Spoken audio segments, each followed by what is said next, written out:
Oh, wait a minute. Are we going live?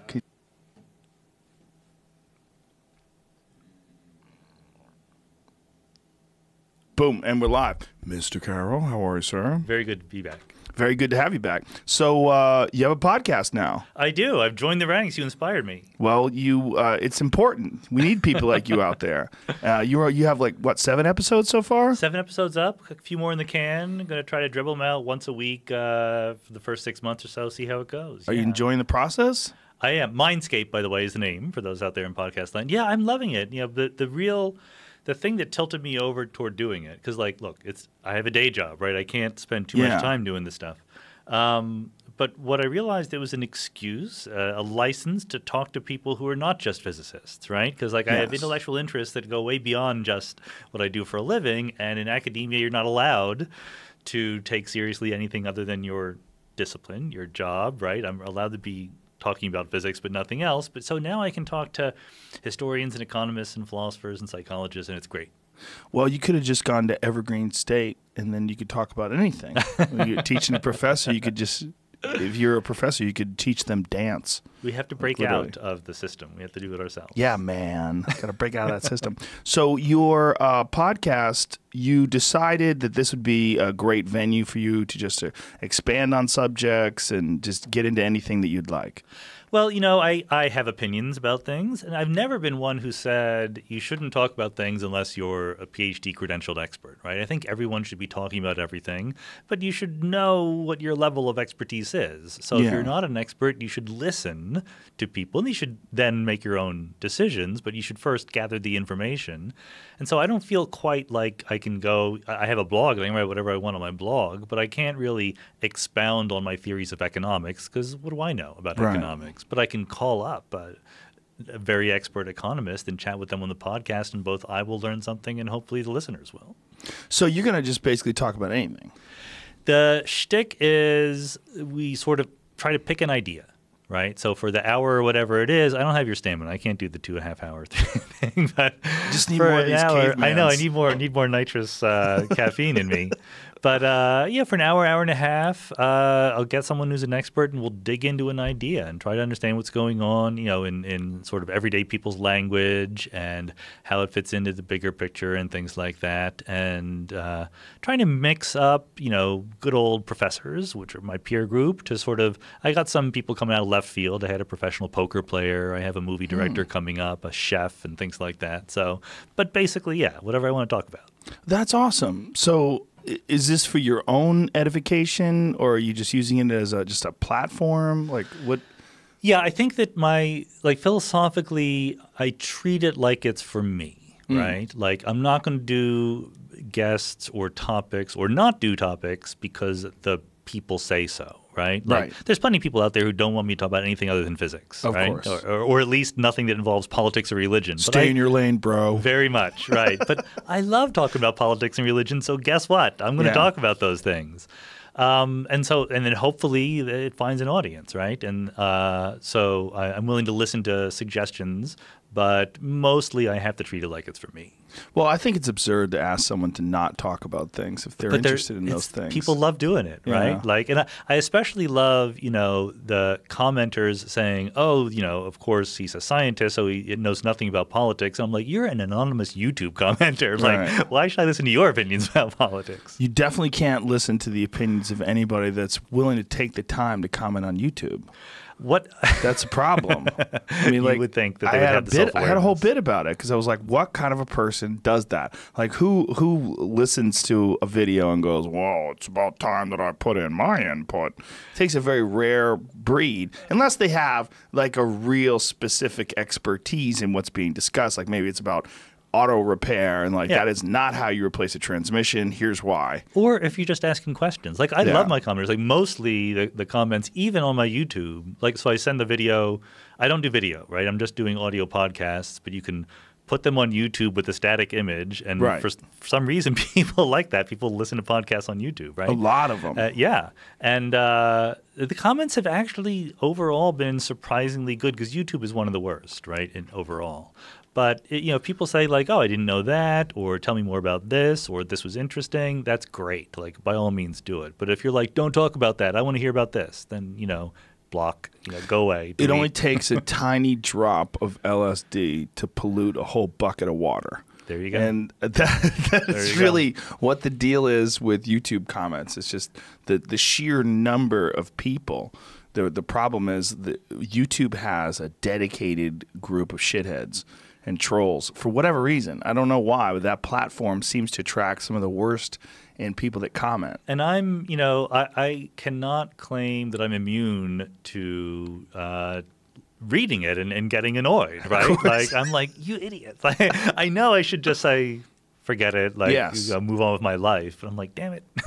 Well, it's interesting in a lot of ways. I mean, there's something fascinating about this new form of communication where someone can send this just flat text. You don't know anything about the background of the person that's sending it.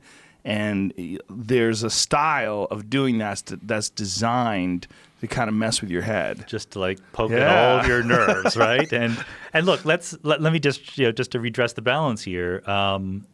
It's great that we have these new ways of talking to each other, right? And part of I glancingly mentioned the fact that academia wants you to stay in your lane very, very much, and I think that that's a shame. And so I think that part of the many hidden purposes of my podcast, one of them is to dissolve the boundary between science and the rest of our intellectual life, right? Like sometimes I'll be talking about science, sometimes I won't. Like we tend to silo off science as a thing, and then like economics and history and political science is another thing that is out there and relevant to the world, and science is something that is sort of a form of entertainment for a lot of people. And I want to mix it all up. I want like the different people talking to each other, and so overall, by all means, comment on the YouTube videos and keep that conversation going. That's good of you. That's a very healthy attitude, and that's kind of the attitude that you have to have if you're putting everything out there.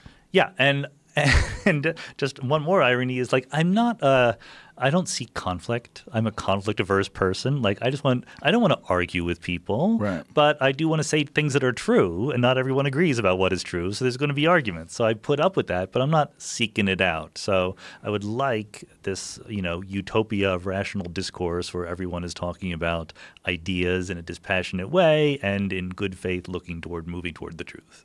It would be nice if we had like a system, like almost like a rating system for humans, like a Yelp for commentators. People are trying that. It's not a bad idea. It really isn't, in terms of like people review your comments on things, and enough people decide like this is just unnecessary. Yelp for expertise, or for commentary in general. All the above. Yeah, I mean, I think we're probably going to move to some sort of a system like that. In fact, some people are actually advocating that for society to have some sort of a rating system for people, and almost a new kind of currency, like a social currency. They're doing it in China, right? You've heard this? Yes. And it's scary for people though, because it's China, and and China is a trippy place, and it's very trippy in terms of it's sort of got capitalism going, but it's also a communist dictatorship, and it's controlled by the government, and all the companies are also in. The thing with Huawei. Am I saying it right? People are getting mad at me about that. Huawei? I think it's Huawei. It's now the number 2 cell phone manufacturer in the world, and they're forbidden to work with U.S. carriers. Right. The United States government does not trust this company, so they've said, this company has apparently done some shading things according to them, not according to certain tech people who say it's nonsense, but now they're keeping them from selling their cell phones with AT&T and T-Mobile and whatever. But they're the number 2 manufacturer in the world now. They just surpassed Apple. Because China's just so big. Yeah. So China's a trip. Yeah. Well, they know very well. It's kind of remarkable to me that China has been so stable and successful, because there are, people who don't like it. There are people who rebel against the system, but the government's been so enormously successful at controlling information, controlling what you learn. Like you can't Google Tiananmen Square if you're there in China. Yeah. You can't get those images or anything like that. And companies want to do business there, so they'll go along with it. And I'm not sure if it's stable. But I talked about this on my last podcast with Yasha Monk. I'm not sure that democracy is stable either. So when the technological capabilities are changing so rapidly, huge abuses and huge changes are on the horizon, even if we don't know what they're going to be. I mean, that's my worry about the social credit system, right? Like it's so obviously abusable. Yes. Right? Make the wrong people have bad credit. Make the people you like have. I mean, if this is run by the government, you're going to trust them to do it fairly. I'm a little skeptical about that. Well, I think this last election and the subsequent analysis of the manipulation of the election has been very eye-opening to people.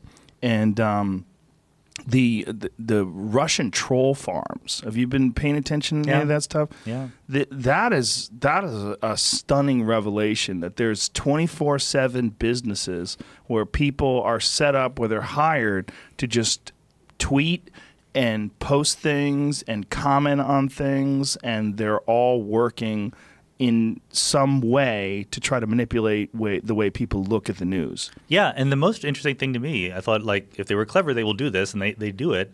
It's not just that they have a policy that they want to push, right, or a candidate they want to push. They want to foment disagreement, right? Yes, They will take the most radical views on either side and pump them up just so Americans are tearing at each other's throats. Yeah. And yeah, that kind of works, right? That's pretty successful so far. There was a Radio Lab podcast where these people that were Trump supporters detailed being contacted by these Russian troll farms, where they organized these rallies and they organized these protests, and they even hired a fake Hillary.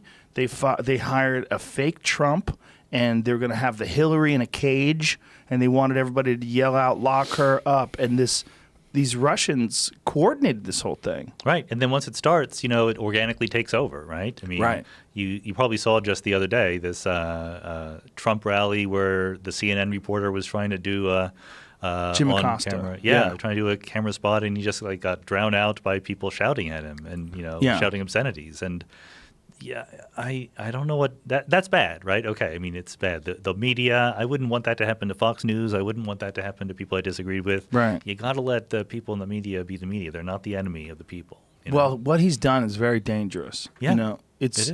It's very sneaky and very dangerous, and it's very manipulative. And he's in survival mode. And when people are in survival mode, he's not thinking at all about the importance of the press. He's thinking about his situation, his stance, his position in life.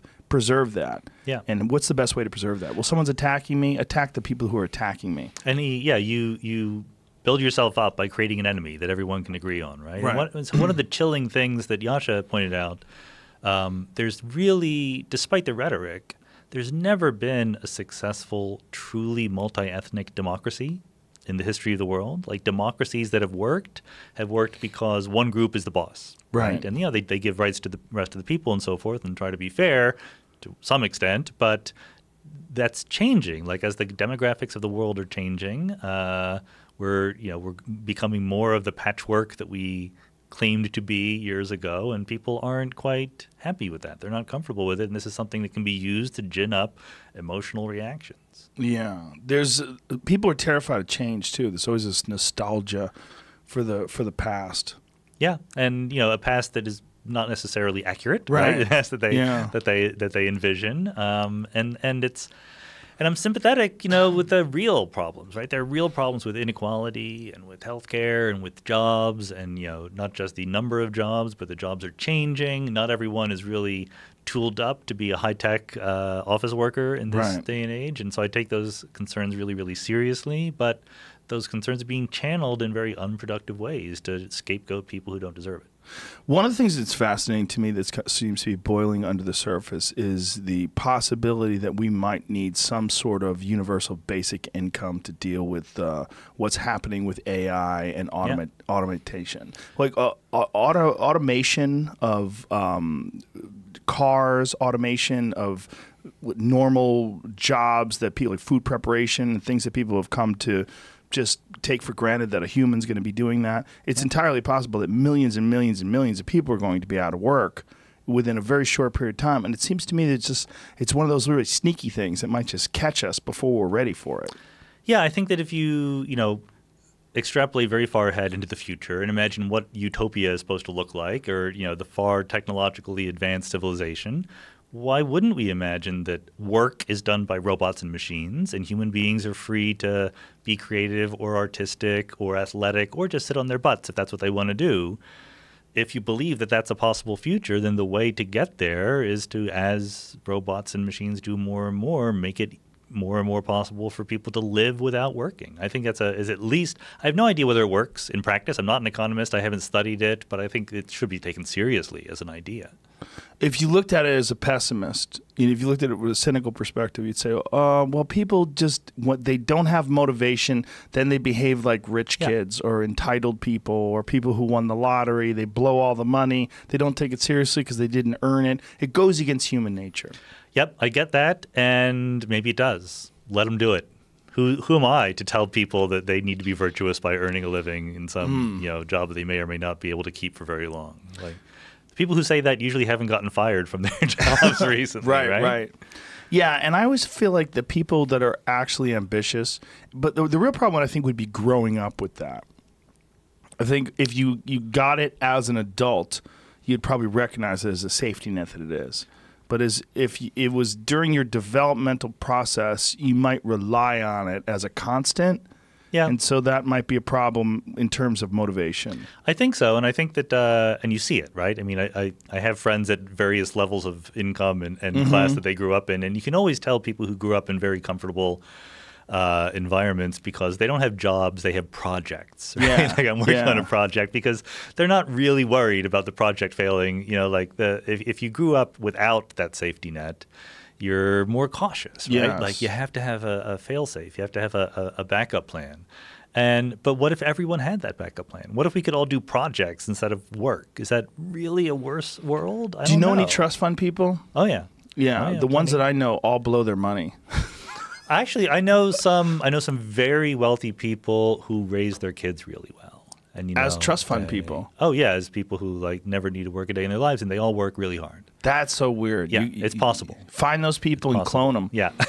Find out what made them tick. What was so they found a passion. They found something that they're actually, that seems to be a giant issue. That's right. And your parents need to, sort of encourage that. And, parents matter when it comes to if you are very wealthy, do you feel like you deserve it? Or do you feel like, I should, give something back because I'm really, really fortunate, right? Well, there's cockamamie ideas that come from people that haven't earned their money too. Like one guy came to me with this crazy idea for this project he's doing and wanted me to get involved in it. And I was going over the details of it. I was like, I don't think this is going to work. Like, why is this guy so enthusiastic about it? And then the more I dug into it, I'm like, he got all this money from his dad. Right. Oh. Well, there you go. This guy's he's got pipe dreams. Yeah. I mean, I guess I feel, just to be honest about it, I'm very lucky. Not because I grew up wealthy, because I didn't, but because I now have a job that represents what I want to do. Like what I would do with my life if I were independently wealthy isn't that different from what I'm doing right now, right? That's bliss. Exactly. But therefore, I kind of think that I would like a world where everyone can do that if that's what they wanted. That would be amazing. Yeah.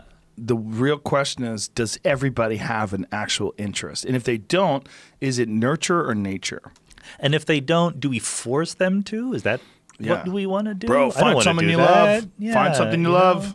Yeah. Find a thing. I never tell people follow your passion or find what you love, because look, there's a lot of people who need to earn a living, right? There's a lot of people who just need to do work because they need to pay the bills. That's fine. That should be respected. That in the world we have right now, that's an honorable thing to do, and not everyone gets to just do what they love.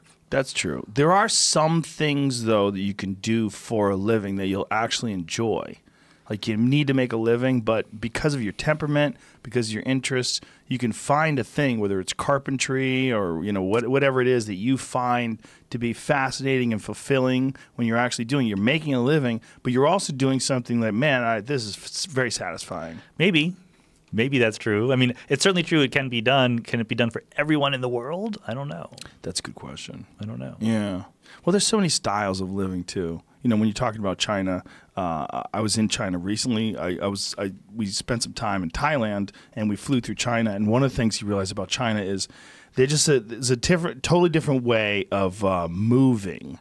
Like people just walk right through people. Yeah. I mean, they're lines. If there's a space in a line, That like they don't respect that space. They go right into that space, right in front of you. Like, oh, there's a space there. Yeah. They didn't even think of it as rude. It's No, not it's just rude. the style, right? Yeah. Yeah. It's just this. Yeah, is we how went it on is. we went through Southeast Asia for a few weeks, and visited Vietnam and Thailand, and they're right next to each other, but just the behavior in the city is utterly different. Like just walking down the street, it's just a different culture. I haven't been to Vietnam. What was that like? Oh, Vietnam was my favorite. It was the Really? best. Yeah, Everybody says that. it's great. I mean, I don't know. I was there for a few days, right? I'm sure that there's depths to the country that I didn't perceive, but it was coming to life. Literally, the week we were there was the first McDonald's was opening in Vietnam, so which is not good, but at least it meant we were there in a pre-McDonald's society, right? And it was physically very beautiful. The food was amazing. It was all scattershot, like people just go crazy on the streets in any direction they want, and it was not organized or anything like that. But it was very genuine. It was people were trying, to be nice. People seemed to be very friendly like that. We didn't speak any of the language or anything like that, and it was just a wonderful experience overall. Yeah. That's awesome. Yeah, it's Asia's a trip. It's a really different part of the world. China is, I've been to China too, and that's a trip for a different reason, right? And I'm scared by China in the sense that I'm worried that they will succeed while still being a repressive dictatorship, right? Like I remember reading these memoirs from Bertrand Russell when he visited China. And he was rhapsodizing about this is an amazing culture, amazing people, this is great. And I'm like, does he not know it's a communist dictatorship? And then my brain kicked in. I'm like, oh, no, it was 1912. It was not a communist dictatorship at the time. And there's a great tragedy in the way that China has been sort of repressed for so long. I think there's an immense potential and promise there, but it's also the possibility that they just remain this autocracy forever, and some people's lives improve, and a lot of people's just drudgery for billions of people. Yeah, it's totally possible. Well, it's fascinating that they become this combination of things. Yeah, combination of both capitalism and communism. Yeah, well, I think that's it. Like they found a release valve. Like you couldn't be. The Soviet Union was going to collapse because it's a terrible system, right? That economically, politically, whatever. And China found this little bit of balance where they still have the repressive dictatorship, but they give enough freedom for people to be ambitious and try to get ahead, and that improves the economy, and they make some terrible mistakes, right? There are these huge cities that are built, no one lives there, right? Yeah. And there's these spooky pictures, right? You've seen the recreations of other large cities like Paris?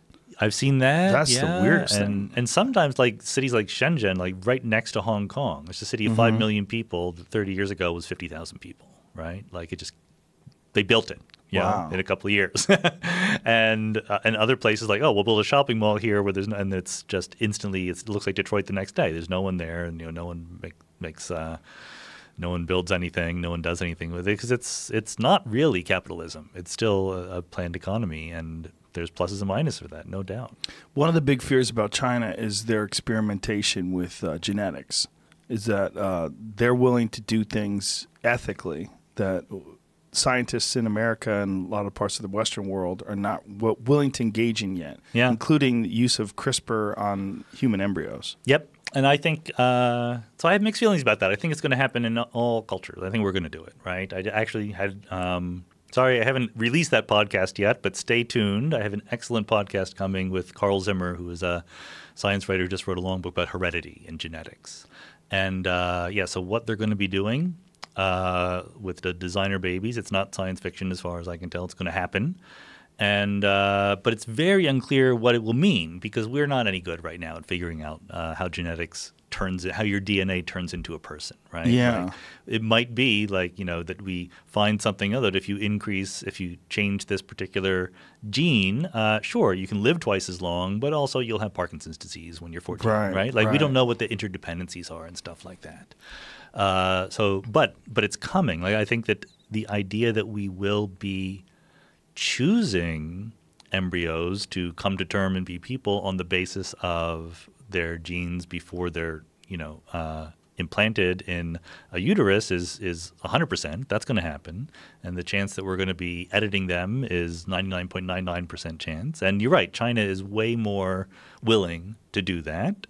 And again, I'm not really sure that's good or bad. I think it's going to come here. What I'm more worried about is that people figure out a system that will make you can have a baby who's guaranteed to be, tall and beautiful and smart and live for 150 years, and it'll cost you $1 million.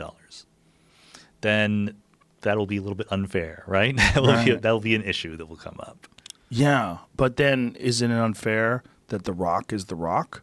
How did he get to be The Rock? It is, but I think just psychologically, I think he worked hard. But he also had some benefit, right? A giant he started in the right place. You know the story of Yao Ming, right? No. Because so Yao Ming, the basketball player from China, he was basically the result of a breeding program. Really? Like they encouraged his parents, who were both really tall basketball players, to have a baby, and it worked for him. It doesn't always work; it's a crapshoot, but it can work. Yeah, and so. But that's normal breeding. That's like it was I have a dog, and my dog's a good-looking dog. No, you have a dog of the same breed. Let's put them together. That's right, with human beings, but yes, otherwise normal. Yes, and I think it's different.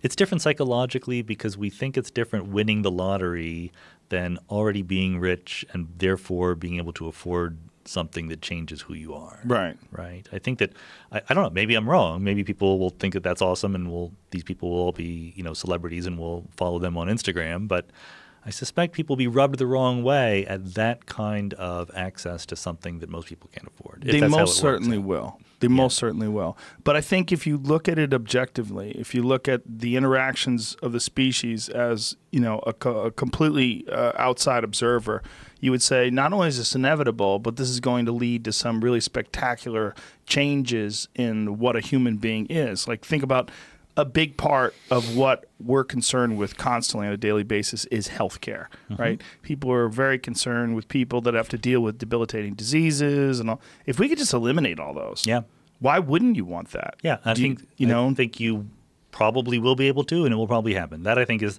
but then almost everyone agrees with that. Like that's not the controversial part, right? Like if we can eliminate, and apparently. Some diseases we already know, like right there in your DNA, you're going to get Huntington's when you're 40 years old, right? Yes. And so those are easy to eliminate, peanut allergies or something like that. Other diseases are harder. We don't know what causes them, so it'll take time.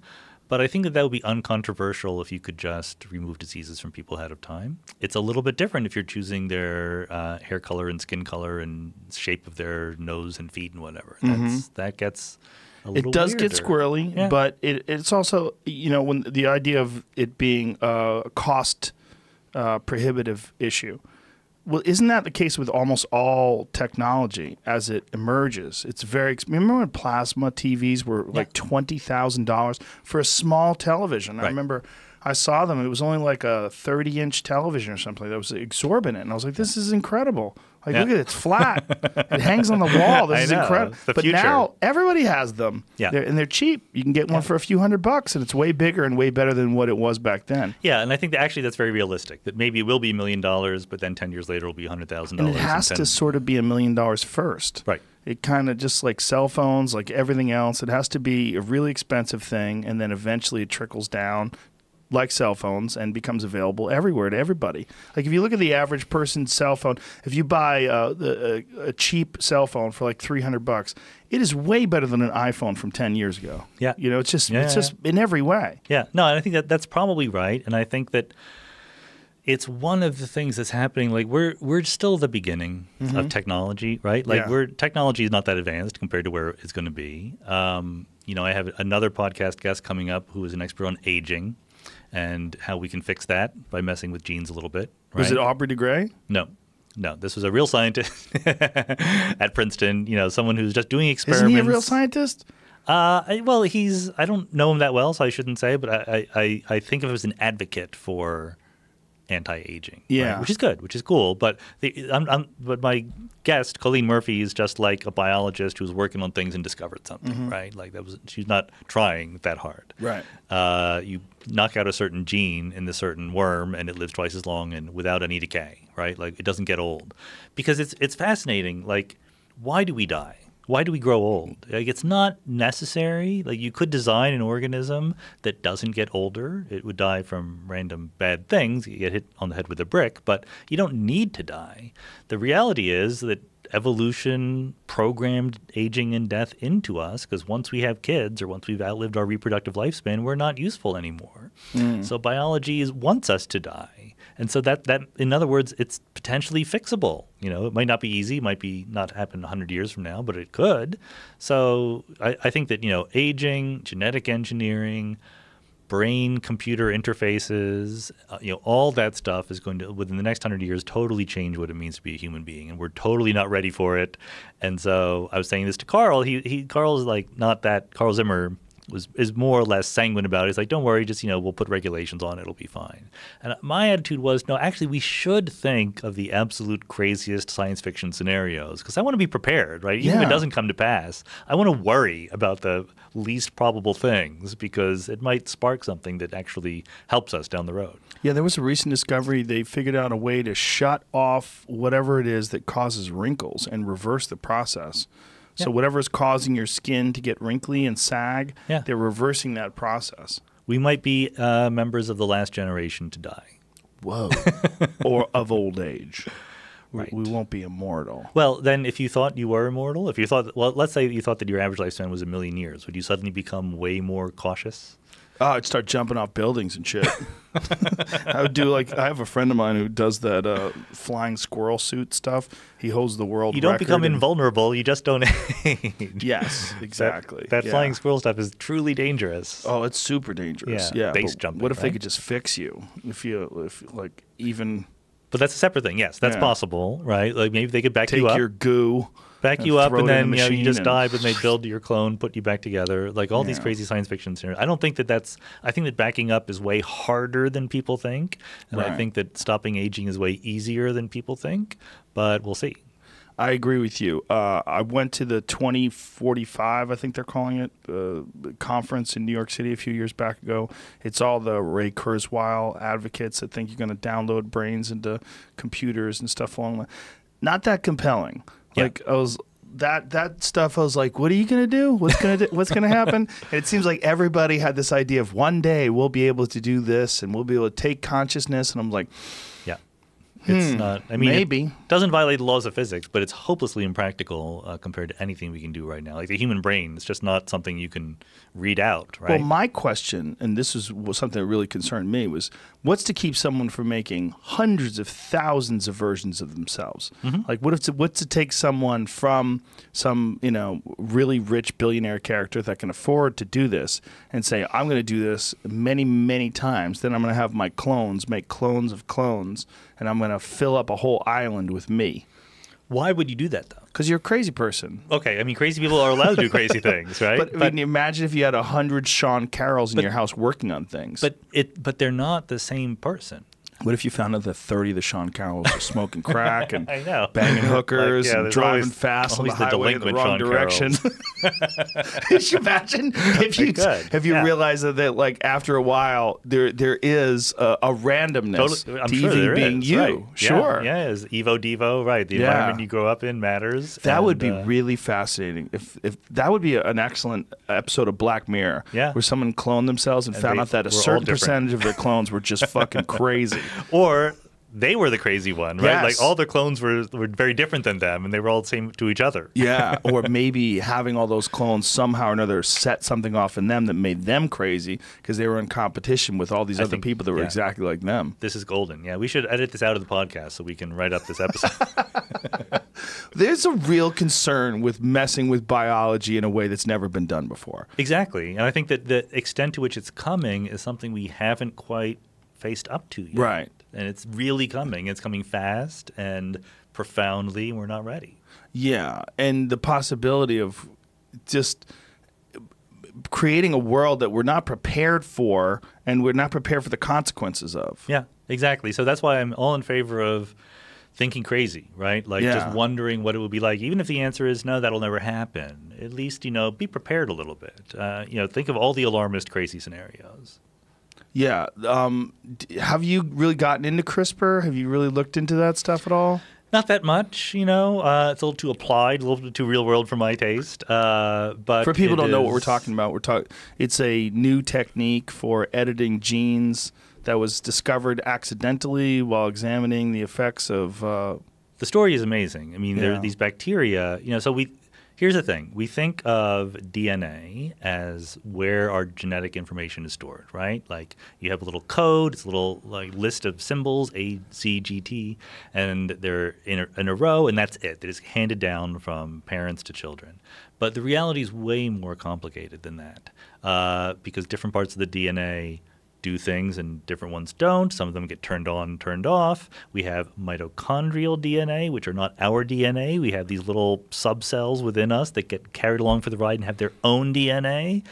And so CRISPR is this thing that was invented by nature, right? Not by human beings.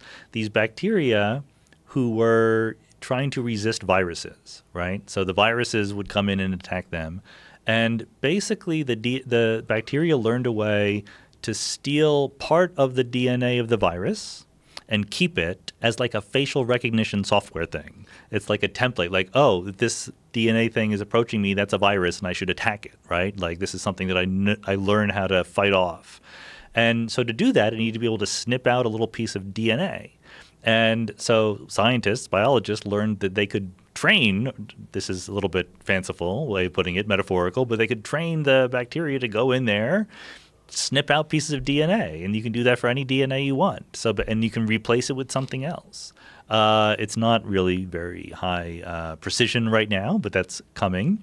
And so, in principle, this is a little way to change a genetic code. And then they figured out some other way that ordinarily, right, if you have two parents, and you have brown eyes versus blue eyes, and blue eyes are recessive, so they both need to have the blue eye gene to give you if you want to have blue eyes.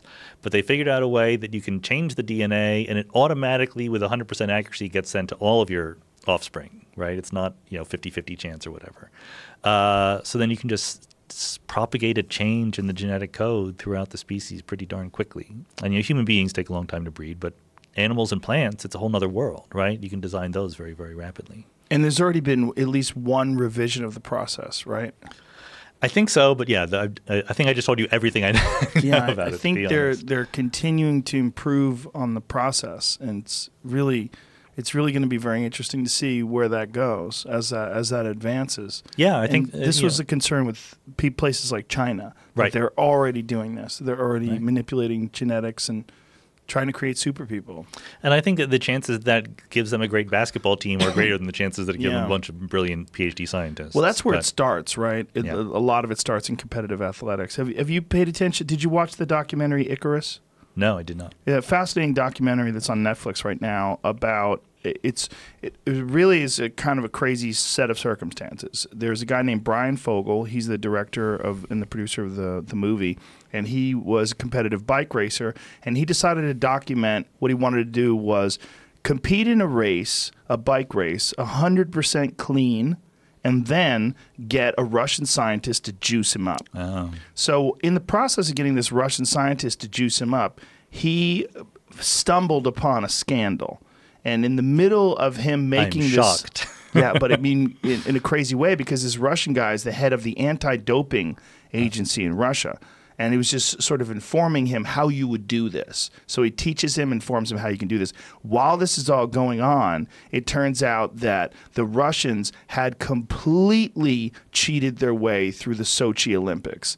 Right. And it was all documented. And so they were getting busted as this is all going on. And he films this Russian guy who's the head of it escaping Russia, barely, coming to the United States and being chased and testifying all the different strategies that the Russians used in order to completely cheat on at least one entire Olympic team. Like every single athlete was on drugs. Yeah. And they had a record number of gold medals. And so then he starts detailing the process and how they did it, and they use forensic tests to examine the urine bottles and show that they've been opened, even though they were supposedly not openable, and really, really interesting stuff. But that national pride, the thing about national pride and the ability to win a bunch of gold medals and athletic dominance is so important for the morale of these countries that want to establish superiority. Right. Yeah, and there are some people who say, well, let's just go for it. Let's just have the all-dope Olympics, right? Let people enhance themselves as much as they possibly can. And there's an ongoing, debate about what about people who use prosthetics, right? Is that fair? If you lost a leg and you have a prosthetic leg, could that potentially give you an advantage in a running event or something like that if it were a sufficiently good prosthetic? I don't know the answer to any of these questions. I think it's a little bit weird because we set up these arbitrary categories for what is it a sporting event, and we invented them, right? They're not out there in the world, and now we're faced with wholly different circumstances to what to do about it. But yeah, I think that there's the question of what we should do, which is hard. There's the question of what's going to happen, which is it's all going to happen. all these things are going to happen. I was talking to a guy this past weekend who's a Navy SEAL, and his friend lost his hand, and they gave him a new hand. And they're working on this new hand now that's going to allow him to play piano. So it's a completely artificial carbon fiber hand with all these different things that attach directly to your nerves. And somehow or another, he can control it with his arm. That's going to allow him to play piano. And you're going to tell me he could never play the piano before. Right. Now he knows how. It's programmed. It's in the thing. Yeah. Well, this is what I was saying about the brain-computer interfaces. I think that's that's even bigger frontier than synthetic biology or genetic engineering, because computers are really useful for things. Robots are very useful for things. Yeah. Human beings are just going to sort of blend in. It's not like we're going to have AI and super healthy humans. We're going to just have everywhere on that spectrum. Yeah, that's what I'm thinking as well. There's going to be some sort of a symbiotic thing, like a chip, or, they tried it with the Google glasses to try to get people to wear them, but they were goofy. Yep. I put them on. They felt too science fiction-y. Just like the first portable phones were these giant things, right? That doesn't mean, right? That's not a long-term prognostication tool. Yeah, lots of people are working on it. Elon Musk has a little company that no one knows about. Well, they do now. Yeah, well, people know about it if they care, but it's not like one of his famous ones, right? Right. To implant neural lace, right? To put something in your body that reads your brain. Neural lace. I don't like the way that sounds. Where does it go? You wanted more macho? You pointed the back of your head, too. Yeah, you open up your skull and you lace, I didn't think of it as like lingerie. I was thinking of it as like a mesh. Yeah. That's it just seems creepy that it's going to latch onto your nerves. Yeah, and improve you. Yeah. Neural lace. You won't need your phone anymore. Wow. And you went to the back of your head. Everyone goes to the back of their head. Well, you always go, my front of my head is useful for something else. So. But I mean, like the Matrix, everybody goes to the back of the head. Yeah. I mean, right now, companies that want to make money in the short term are building these non-surgical, non-invasive things where you wear something on the front of your head, right? Yeah. Or a cap or something like that, which can detect frequencies of vibrations in your brain, and it's very primitive, but you can move things around. You can control drones, right, with your brain without touching anything. But yeah, if it ever becomes practical, which is very far from certain, but the thing to imagine in the far out science fiction scenario is cracking open your skull, inserting some electrodes in there, closing it back up, and now you're part of the super internet without doing anything more than closing your eyes. Yeah, and there's also the possibility of enhancing various thought processes too with transdermal stimulation. Like if they could figure out, they're doing that now. They've performed a series of tests where they have people do like certain tasks, and then they put electrodes into certain areas of the brain and put an electric charge. And that electric charge stimulates various aspects of the brain, and it allows them to complete certain tasks quicker and more efficiently. Right. I think, and this is just kind of uninformed belief, but I suspect that the human brain is pretty optimized for what it tries to do. I think that rather than improving the brain or stimulating it, the way forward is to augment it, like hook it up to calculators and internet and whatever. One thing that I don't see talked about very much, but I think will be a real game changer. We talk about phones as if we're carrying around phones, but we don't mostly use our phones to talk to people on the phone, right? We check the email, check the internet, and we take pictures. Once you really have, and again, it might not be possible, but if you really had a direct connection between your brain and the internet, your eyeballs are a video camera. Everything you see, you can record and store somewhere, right? So, and you can lend them to other people, or people can subpoena them, or whatever. Like, there's literally no place in the world that human eyeballs aren't looking at that would not be subject to later inspection. And that is weird and scary and bad, right? It is weird and scary and bad. And what if someone comes up with a better eyeball? Oh, yeah, They let you scoop out your old dull eyes and put in some new awesome ones that you can record with. Yeah, absolutely. Yeah. I don't think that I absolutely agree that enhancing it with electronics is probably the way to go, and that having some sort of symbiotic relationship with electronics. But I also think that this transdermal stimulation can enhance that process on top of it. I think there's going to be a bunch of different things going on at once. I mean, if you think about CRISPR being something where someone eventually figures out a way to design various aspects of the human brain that are more open to interface with technology, changing various receptors, make them more efficient for data to go straight to the dome. Yeah, and I think that there is a short-term versus long-term question here, right? Like, even if what I said is a long-term truth, on the short term, improving our thinking skills in direct ways with stimulation or whatever sounds, pretty good. But maybe you can just do that through beta blockers or some drugs or something like that. Like, I think that's another thing very plausible, that we'll have safe, super efficient drugs someone can take in over the next 6 hours. They're way clearer thinkers than they were before. Yeah. Right? Is there any concern with what's the end game? Like, what's the end game with all this stuff? I hope so. I mean, if you're super far advanced, the end game is you realize that life is not that interesting. You went too far. Yeah, you're like, well, why am I here? What am I doing with all this? Yeah, right. I mean, a little challenge is helpful, actually. Well, in particular, if you develop immortality. Yeah. If there's no concern about getting injured or killed. Yeah. I think that people who envision super far ahead science fiction scenarios, and especially people who envision uploading brains and consciousness, underestimate the importance of our bodies to who we are as human beings, right? Not just that we're in a body, but like hunger, thirst, exhaustion, being horny, these are motivating factors that really affect who we are and what we say and what we do. And if you remove all that, if you're just a thinking processor in a computer, what's your motivation? Why are you going on, right? Like, why are you doing anything at all? Like, I don't think it'll be anything like the personality, the person who you were, if your body is taken away. That's the big question about artificial life, right? Or artificial intelligence, rather. Like, what we have very specific needs that are addressed by our ambitions, right? Biological needs, the idea of, transferring your genes, keeping your bloodline going, all that stuff. Yeah. There's all these survival instincts that we have that you wouldn't necessarily have if you were an artificial life form. Like, why would you care if someone pulled the plug on you? Why would you try to survive? What's your purpose here? Right, exactly. It seems sort of futile if you're... There's a lot of talk in the AI existential risk community, like worrying about artificial intelligence, about value alignment, like making sure that the AIs value the same things that we do, like our existence, for example, right? Yeah.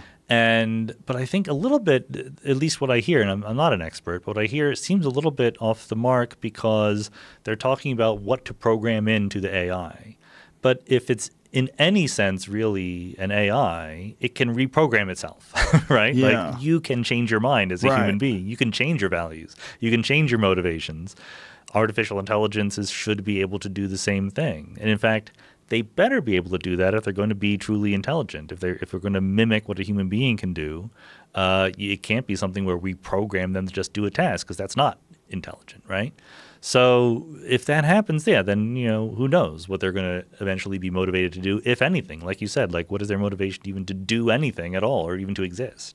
Well, isn't one of the big concerns is that in releasing artificial technology and giving it autonomy, that what we're going to do is like start a process that's some sort of a perpetual exponential domino effect of technology, where this new artificial life is going to create better artificial life, which creates better artificial life, which expands to godlike powers within a very short period of time, and decides we're stupid and useless, and just eliminates us. Yeah, and then it gets bored and shuts itself off. Yeah, it goes, what are we doing here? The sun's going to burn out in X amount of billion years. These are hard things to even extrapolate because they're so far beyond our experience. But I do think that we're opening up doors that we never have before, between genetic modifications of human beings, artificial intelligence, brain-computer interfaces.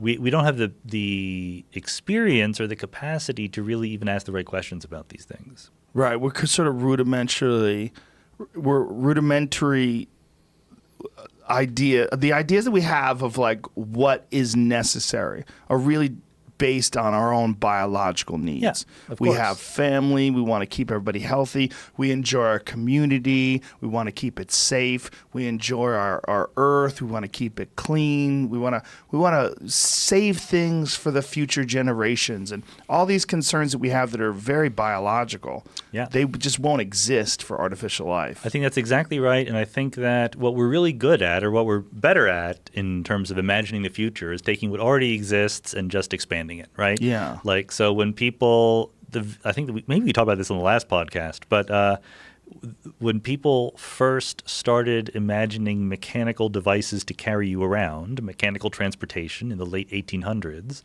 they imagined a mechanical horse because they knew that horses existed, right?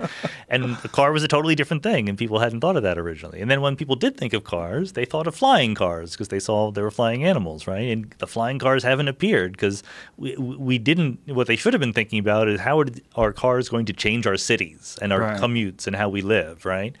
When people invented the internet, they weren't sure what they were going to do with it. And I think that the same thing is true when if we can imagine blending the barrier between our biological existence and some virtual existence, we don't even know what questions to ask about that. Yeah, and I think we are getting close to those other things that you mentioned, though. Boston Dynamics is getting really close to artificial dogs and artificial horses. Yeah. I mean, they have things that you can't kick. Yeah. You kick them and they don't get knocked over. They can open doors. Yes. They can jump like incredible distances, incredible heights. There's some amazing ones that do acrobatics now. Have you seen that? Where they're going to replace stuntmen in movies that could potentially get harmed with these robots that can do crazy backflips and jump off buildings. And the next big war is going to look very, very different than the very last weird, big right? war. Yeah. That's hopefully it won't happen. But if it does, yeah, there's a big emphasis on automated things, not just drones, but physical things that are running around on the ground. And can make decisions, right? Yes. Given a little bit of AI, then do you watch Dark Mirror?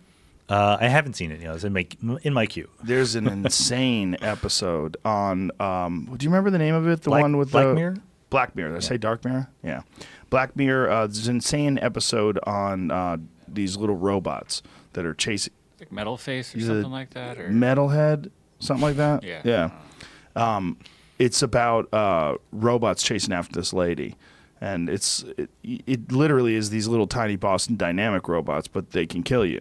Yeah. And they're on a mission. And this is not outside the realm of possibility at all. Nope, it really isn't. And like I said, we don't even know. It's easy to extrapolate right ahead to sort of the simple differences. There it is. That's there Metalhead. It is. Oh, yeah. That's from the episode. It's a fantastic episode, too. There's so many good episodes of that show. Black Mirror is just amazing. Yeah, I got to start watching that. But that's a concern. I mean, there's a real concern. I mean, we're doing it right now with drones. Yeah. If you talk to people that are really that have paid attention and studied drone warfare and how incredibly inhumane it is and how different it is from any other type of warfare in terms of like the ability to rationalize targets when you're not there. Yep. And you're nowhere near and you're just pressing buttons and you decide like, well, there's a very good possibility this person's in here. Fuck it, nuke the building. Yeah, and I think we're doing that. Right? Yes. I mean, that's absolutely happening. But on the other hand, the drones are also delivering pizzas. Are they though? I Who's think gotten so. a pizza with a drone? I think so. If you looked at the amount of people that have delivered pizzas with drones versus the amount of people that have been killed by drones, Probably the killing is bigger. Well, the innocents are the scariest. Drones are really good at killing innocent people. Yeah. Not so good at killing the people that are specific targets. But I think my point is just that there are going to be pluses and minuses, yes, right? For so sure. I think that it's going to change. Like if we combine this idea of interfacing with computers, with this idea of drones doing some drudgery work, with this idea of giving people a basic income, everyone is just going to sit in their rooms and write on their Tumblrs all day. That's going to be the future. I don't think they're going to be writing anymore. I think there's a real possibility that we're going to create virtual reality that's indistinguishable from regular reality, and people are going to live in there like Ready Player One. Well, it'll be better. That kind of thing. I think that the big flaw to me in things like Tron or Ready Player One is that they make the virtual reality look too much like the real reality. There's no reason why virtual reality has to have gravity. Right. There's no reason why it has to be three-dimensional. There's no reason why you have any limit on how strong you are or how fast you are or anything like that. Like, there's no reason why you have to have only one body. I mean, there's a million different ways in which it could be very, very different. Well, it also could be implemented with something like the tank, the float tank that we were talking about earlier. I mean, you could climb into that float tank with some sort of apparatus, hook these gloves on, put this helmet over, and literally not be subject to the whims of gravity. You can't even feel it. Yep. The effects of gravity will be inconsequential because you will feel like you're floating, and then from there you'll be able to fly around and do all sorts of I think stuff. like this weird period between the year 1900 and 2000 or 2100 or whatever it's going to be. It'll be a weird transitional period in human history where we had invented technology and not really put it to work yet. And there might be some equilibrium that we reach in 100 or 200 years where the whole mode of life is utterly different than what it is now. If you could put priorities in terms of like what you think people should concentrate on first in regards to this kind of stuff, what do you think those would be? Like, if someone said, Sean, you're a super smart dude, let's get on the ball here and figure out what direction should we take this in. I mean, what I do for a living is more like foundational, what are the laws of physics kind of things, right? So I'm not the person to speculate on this stuff. Who is? But I think this is why I said earlier, like, I think we should be talking to each other because nobody is. No one person is, right? Like, that's why we need to have people from different areas of expertise talk about each other's areas, if only then to be corrected, right? But, to be open to that dialogue. So I think that, for example, an enormous amount of effort has been put into nanotechnology, building tiny little machines. I suspect that mostly the real advances there are not going to be in nanotechnology, but in synthetic biology, where you take bacteria or multicellular organisms that already exist and adapt them for your purposes, make them do whatever you want. Because biology has already solved a lot of the problems that technology is still struggling to figure out. So the concept of nanotechnology is you're going to take almost like a cell-sized machine, right? And many of them are going to go into your body and find areas that are damaged or that are or problems. Do whatever. There's a woman, a professor at Caltech, who gave a talk a few months ago about she builds robots out of DNA. So these little DNA robots can go in, and right now they're at the level where what they can do is sort things. So like if they have molecule 1 and molecule 2 scattered across some surface, this little DNA robot will go in and move all molecule 1 to the left, all of molecule 2 to the right. And so she says that's the beginning. Like in the future, you'll have your little DNA box and you'll say, I'm allergic to tomatoes. And then it will invent a little machine that will run through your body and fix your allergy to tomatoes, right? Whoa. You don't need that anymore. Whoa, with a machine. With a DNA robot. So it's literally, so why DNA? Because you think of DNA as carrying the genetic code, but DNA is a wonderful molecule because it is relatively stable, but it's not just a crystal, right? It's not just doing the same thing over and over again. So it contains information, and it can adapt. It can hold on and grab onto certain things and let go and do things. So DNA is a wonderful testing ground for building little, really, really tiny things in your body that will change who you are. Well, here's a question that's not totally related, but you might be a good person for this. What is quantum computing? Now, I keep hearing about this. That it's one of the big breakthroughs in computers is going to be quantum computing. Right. I'm almost the right guy. I'm not completely the right guy. Right. I actually did teach a course at Caltech that involved quantum computing, so I'm above average. Definitely the best guy out of that. But yeah. So quantum mechanics. This is the book that I'm writing right now. That's going to be out a year from now, called Something Deeply Hidden. It'll be about quantum mechanics, and the goal of the book will be to make quantum mechanics understandable to everybody and convince them that quantum mechanics really does imply the existence of multiple worlds where things look very much the same, except for tiny differences. And one way of thinking about what quantum mechanics says is in classical mechanics, which is what came before quantum mechanics, let's imagine you have a bit, right? That is something is either 0 or 1, right? One piece of information. In quantum mechanics, you have a quantum bit, a qubit, as they call it. Very clever. So the difference is that instead of it being a 0 or a 1, like it would be classically, quantum mechanically, it is in some superposition of 0 and 1. It's some combination of a little bit 0, a little bit 1. And it's not that you don't know which one it is. It's that it really is both. It might be 90% 0 and 10% 1 or something like that. So take that fact, number one, okay? Fact number two is that quantum mechanics has a thing called entanglement, which means that if you have 2 bits, classically, so you have 0, 0, 0, 1, 1, 0, 1, 1, right? 4 different possibilities. So quantum mechanics says it's not that this one bit is in a combination of 0 and 1, and this other bit is also in a combination of 0 and 1. It's that the 2-bit system is in a combination of 0, 0, 0, 1, 1, 0, 1, 1, right? So it might be that it's 50% 0, 0 and 50% 1, 1. So you don't know what either bit is, but you know they're the same, right? Okay. So that's entanglement. So you take these two ideas, that you have a combination of zeros and ones rather than just one or the other, and the different bits can be entangled with each other. And then you just say, well, what is a computer? A computer is something that takes bits in, does manipulations, and spits out the answer, right? You solve problems. That's what's literally going on in your computer. There's a bunch of zeros and ones being pushed around. So a quantum computer is pushing around a bunch of qubits, right? A bunch of spinning particles or something like that. The spin of a particle that can either be spinning clockwise or counterclockwise is a qubit. And so these particles can interact with each other. They can become entangled, and you invent a quantum algorithm, right? Like there's algorithms for, finding the area of a surface or something like that. Factoring large numbers, solving the shortest distance between 2 different points.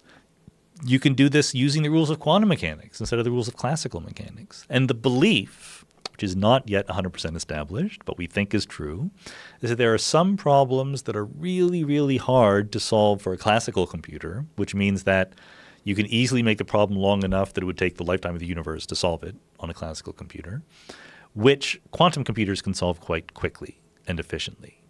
And so we haven't proven that. That's not a mathematically precise Why would they think that quantum computers would be able to solve it quicker? There's more information in the quantum computer. Like if you have 2 bits, 0, 0, 0, 1, et cetera, there's only 4 things it can be, right? If you have a quantum computer, there's an infinite number of things it can be because it's any combination of those 4 things, right? 10% this, 20% that. So there's like a continuum of possibilities. It's analog rather than digital in some sense. And so what you can do, the quantum computer can just sort of take advantage of that extra power to look. I mean, because of this entanglement, this is I'm going to get in trouble with my quantum computing friends because it's not quite fair. But roughly speaking, rather than manipulating bit by bit, because of the entanglement between the bits, the quantum computer can move all the bits a little bit at once. So let's say that you're searching for something in a list, right? A very elementary computer science program is I'm giving you a list, find an element that is equal to a certain number, right? It sounds easy, but if that list is 10 trillion things long, that's hard, right? So what the quantum computer can do is say, take every element in the list, nudge it a little bit towards 0 if it's the wrong answer and towards 1 if it's the right answer. And you don't know where it is in the list, but you can do that nudging over and over again. And at the end of the day, you look for where's the 1, and it's very easy to find. So you can get the answer much quicker, it is believed. And so things like cryptography, privacy, right, are dramatically changed by this because one of the things that we think quantum computers should be able to do faster is factor large numbers, which is the difficulty in factoring large numbers is the basis for much modern cryptography. But also simulating systems that were just too difficult to simulate. Just it took too much computer power to do it. Now maybe we can do it because nature is truly quantum mechanical at the core. It turns out to be very hard because the problem is you have all these bits. If you touch one of them, if the outside world bumps into one of them, right, like a cosmic ray or an atom hits it, the whole entanglement is ruined between everything. So it's very, very delicate. And that's what right now they're working on systems of, let's say, dozens of qubits entangled at once. You would like it to be way more than that because you can store an enormous amount of information. in these things. And if it works, I think it'll be way better at computing if it works. I'm not at all sure that quantum computers will be efficient or cost-effective or anything like that in the near term. But, doing computations faster is something that a lot of people want to be able to do. So right now they're working with dozens of qubits, and what's preventing them from expanding that? Or are they doing it slowly to sort of make sure that it all works correctly and get an accurate model? Yeah, so the problem is if you have a qubit, it can be in a combination of 0 or 1, right? Any combination whatsoever. But as soon as you look at it, you never see the combination. You see 0 or you see 1. That's it. And you've erased this pre-existing combination, right? If you see 0, now it's in the state 0. Right. If you see 1, it's in the state 1. So if you have a group of many, many qubits, what I mean by look at is literally anything else in the world bumping into it. So like I said, if photons hit it, if particles, if molecules of air and oxygen or nitrogen bump into the qubit, that'll count as an observation, and it will collapse, as we say. It collapses the wave function, and then all of your quantum information is ruined. So you have to make them sort of very cold, very isolated, very shielded from external influences, and the more qubits you add, the harder that is to do. Ooh. Now, is there a proof of concept to this? Yep, they have working quantum computers. Oh. I forget, there was a joke, Scott Aronson, who's a friend of mine, who's a genius theoretical computer scientist, used to joke that the quantum computers are able to say that the number 15 is equal to 5 times 3 with very high probability. That was the state of the art. I think they're able to say that 21 equals 3 times 7 with very high probability now. But what you would like to say is, some 100-digit number is the product of 2 other numbers. They're not able to do that right now. Now, what are they looking at with this? When they're looking in terms of the future of this stuff, how do they want to implement this? Lots of different ways, actually. Like the actual physical technology that they're using. Some people are using atoms. Some people are using sort of features of condensed matter systems, like two-dimensional systems where electrons are moving slowly and can wind around each other and things like that. This is way beyond what I actually know about. But also, the sort of side light of this is that this existence of entanglement is kind of a shared information between two different things in a way that classical physics just would not allow. And that's interesting and exciting because it opens up ways for sharing information that other people can't get to, because you have some information, your friend has some information, but you need both pieces of it to get to it, right? Seth Lloyd, who's another friend of mine, an MIT professor, said that he tells this story where he was in a hot tub with the Google guys, right, with Sergey and Larry and, the heads of Google, the founders. And he said, I came up with this brilliant new idea where we can use quantum mechanics, build a quantum computer so that a person who does a search, a Google search using this quantum computer, they can do a search and they can get their answer, but it is literally impossible for anyone else to ever know what they searched for. And the Google guys were very excited, and they went away. The next day they came back and said, we realized this is the opposite of our business model. It's really important to us that we know what you searched for. Yeah, right? I mean, that's the whole thing with them. Google Ads, Google AdSense. Right. When you go to another website, it shows you, Sean's been looking at, Lenovo laptops. Yeah, Bam, exactly. there they are. Yeah, and they follow you around on all your other devices, right? It's weird. Your cookies. Creepy. But so in quantum computing, there's quantum money, there's quantum cryptography, there's quantum eavesdropping, things like that. So it's easy to speculate about. I would not say the actual technology is very far advanced right now, but I can't tell you how quickly it will happen. Well, wouldn't someone like Google just have to adjust? Because prior to these Google ads, you never really knew what someone was interested in unless they took surveys or unless they had purchasing history, or there had to be some way that you could. Now they're just detecting off of searches, and that's what their business model is. But that doesn't mean they can't come up with a better new business model. They will have to adapt, but they are not in the business of making that happen. Right? No, in fact, especially now it's so effective. If they were really smart, they would have given Seth $100,000 and say, tell no one about this ever again. Right. Is that enough? Yeah. We found out with the Stormy Daniels case that $100,000 doesn't buy a lot of two-thirds privacy. of a Stormy Daniel, right. What do you think what will be the first way they try to use something like this? they try to use quantum computing? I don't know. I think that the people who are really interested in it now are the NSA and the DoD, right? National Security Agency and the Department of Defense, because secret messages are the most obvious thing. Cracking codes and things like that. That's like the killer app that we know about right now. Physicists, of course, want to use it to simulate quantum mechanical systems, to learn about the behavior of materials. Like maybe you'll build a better superconductor or something like that right away. Maybe you'll do better designing of your genetically engineered DNA on a quantum computer, right? Like there's sort of the generic thought that you'll be able to do computations faster. That's interesting. Then there's more specific things like if the system you're trying to simulate is itself quantum mechanical, then simulating it on a quantum computer might be the way to go. Yeah, to most people that just went woo right over the head. What are these guys talking? This quantum is so weird. Like one of the things that you said earlier, when you were talking about quantum, you were talking about worlds that are very similar but with very small differences. Right.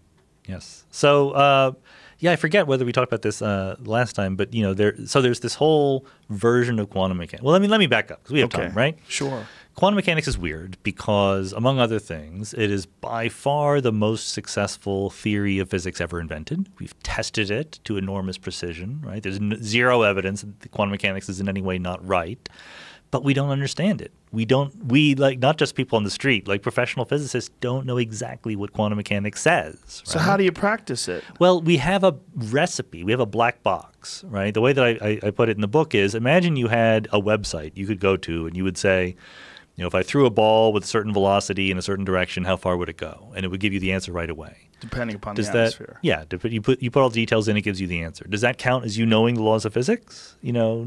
You just have a black box, right? Right. Well, that's what quantum mechanics is right now. If we set up an experiment, we can say what the probability of every answer is going to be, every outcome. But if you say, well, why? What happened? We don't know. Or we don't agree. Like different people disagree with each other.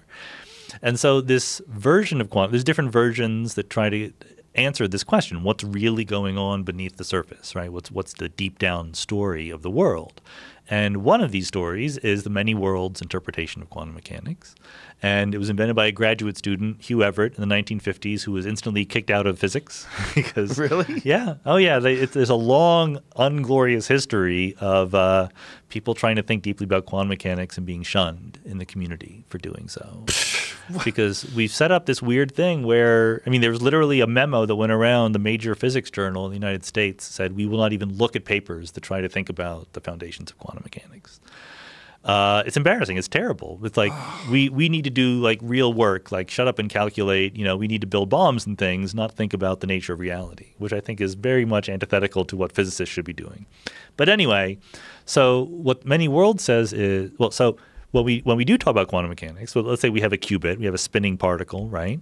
We have this combination of spinning clockwise and counterclockwise, and so we call that the wave function. The wave function is just it's 10% clockwise, 90% counterclockwise, or whatever. So to every possible measurement outcome, you give me a number, and that number is basically how I figure out the probability of that measurement outcome coming true, and that's the wave function. So for a long time, people thought, well, this is just a trick. This is just like it characterizes our inability to be precise, right? We have a probability of this, a probability of that. But someday, they hoped, Einstein, for example, had this hope that we'll have a better theory and we'll know exactly how to predict everything with perfect precision. So what Everett says is, no, it's the other way around. This wave function is reality. That's the whole world, right? That's what reality is. It is a superposition, a combination of all the different possible outcomes. It's not any one outcome. There's no such thing as where the electron is. It's all spread out. And the problem with that is that when you look at the electron spinning, you never see it as a combination of spinning clockwise and counterclockwise. You always see one or the other. And Everett says that's because you have a wave function. You live as a superposition of different possibilities. And when you look at the electron, what happens is before there was you and there was an electron in a combination of counterclockwise and clockwise.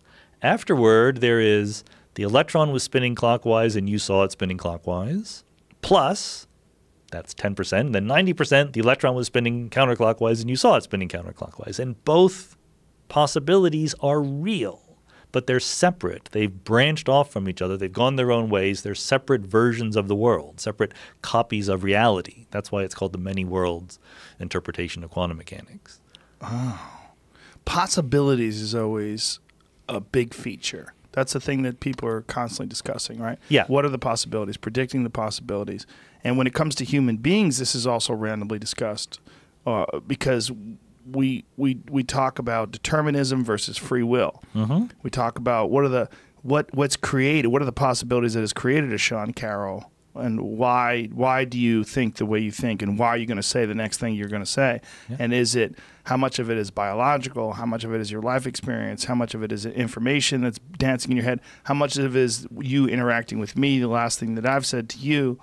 Yeah, so I was on Sam Harris's podcast. We had a long conversation about this because he is very anti-free will, and I think that I disagree with him, but I don't care. I think it's kind of boring, to be honest. Do you think it's boring, really? I think it's boring because here's why I think it's boring. Because there's two questions. One question is, how does the world work? Mm-hmm. The other question is, what words should we attach to how the world works? Mm. And the first one is interesting, and the second one is kind of boring. I see what you're saying. And Sam and I agree on how the world works, mm-hmm. right?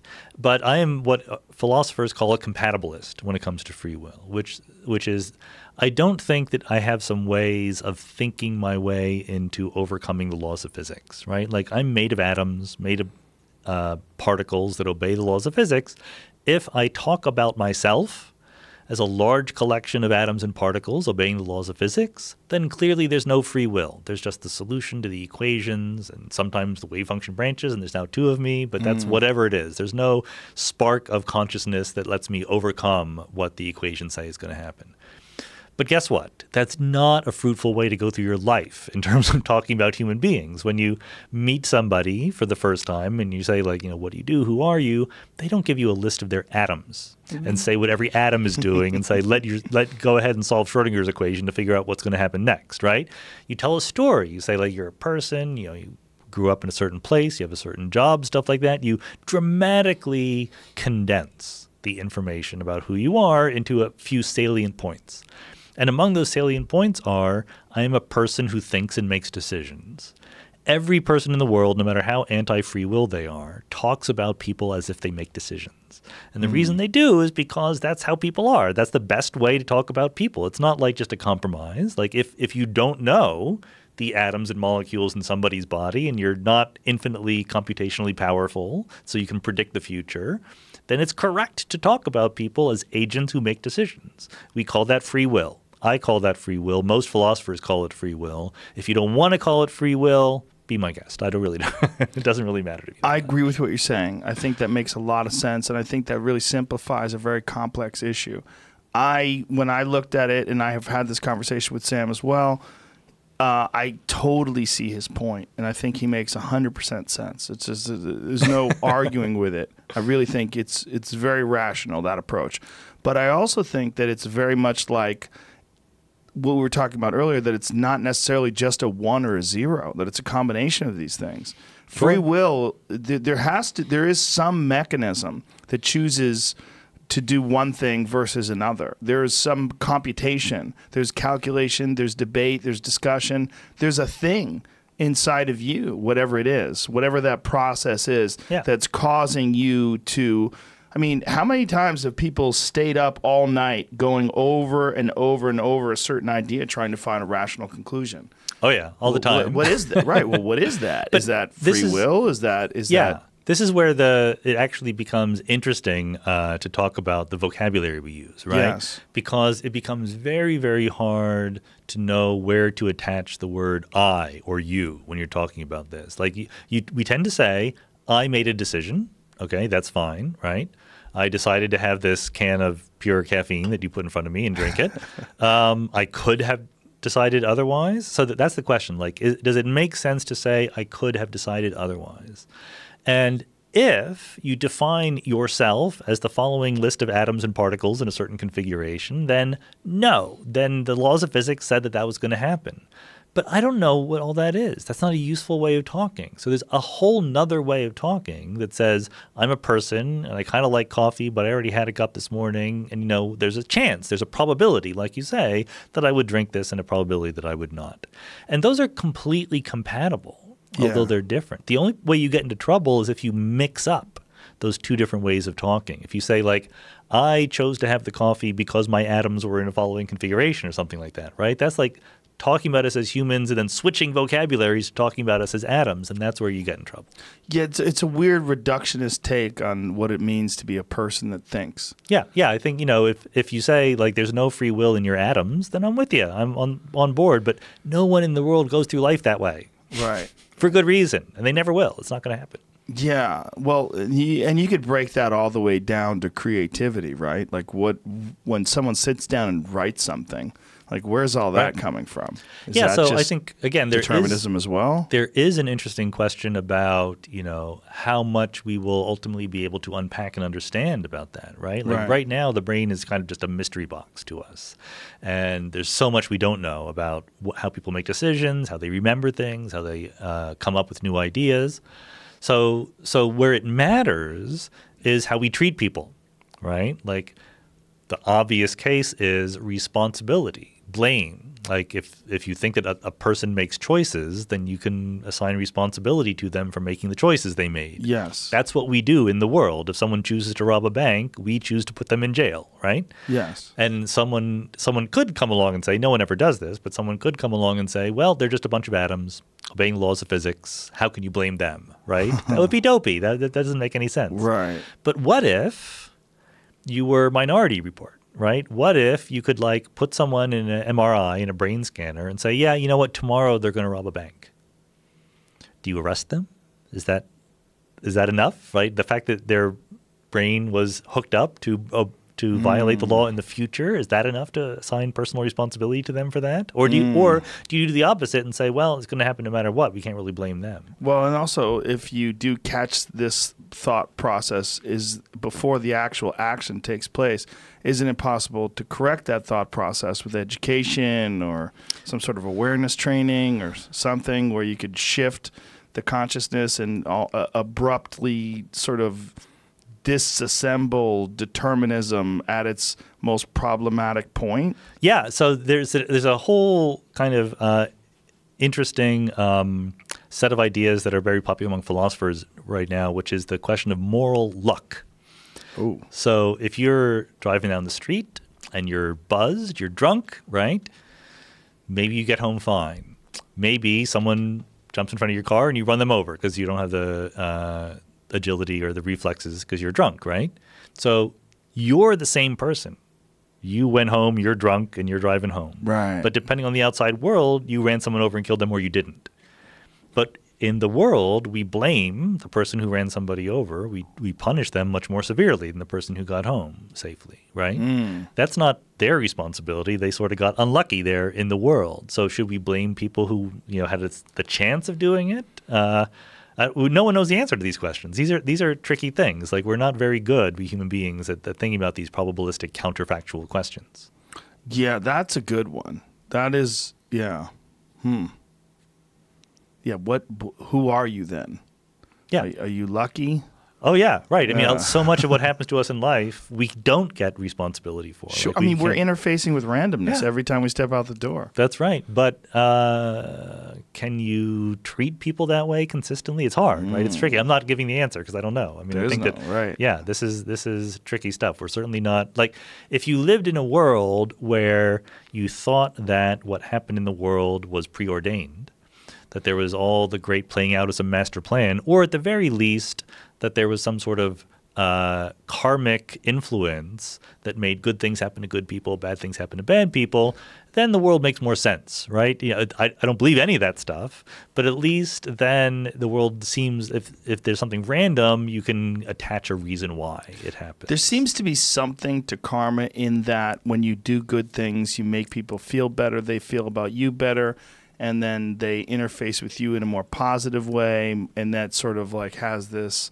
outgoing effect. But that's not karma. That's just a psychologically smart thing to do. Yeah, right. I mean, I think that you're right that and maybe this is just sort of Western post-Enlightenment way of thinking, we tend to sort of think about immediate consequences for our actions, for better or for worse. And in the real world, sort of generally trying to be good can often pay back in good ways. But the woo-woo thing is that we're putting out this good energy, and the good energy is coming back to us.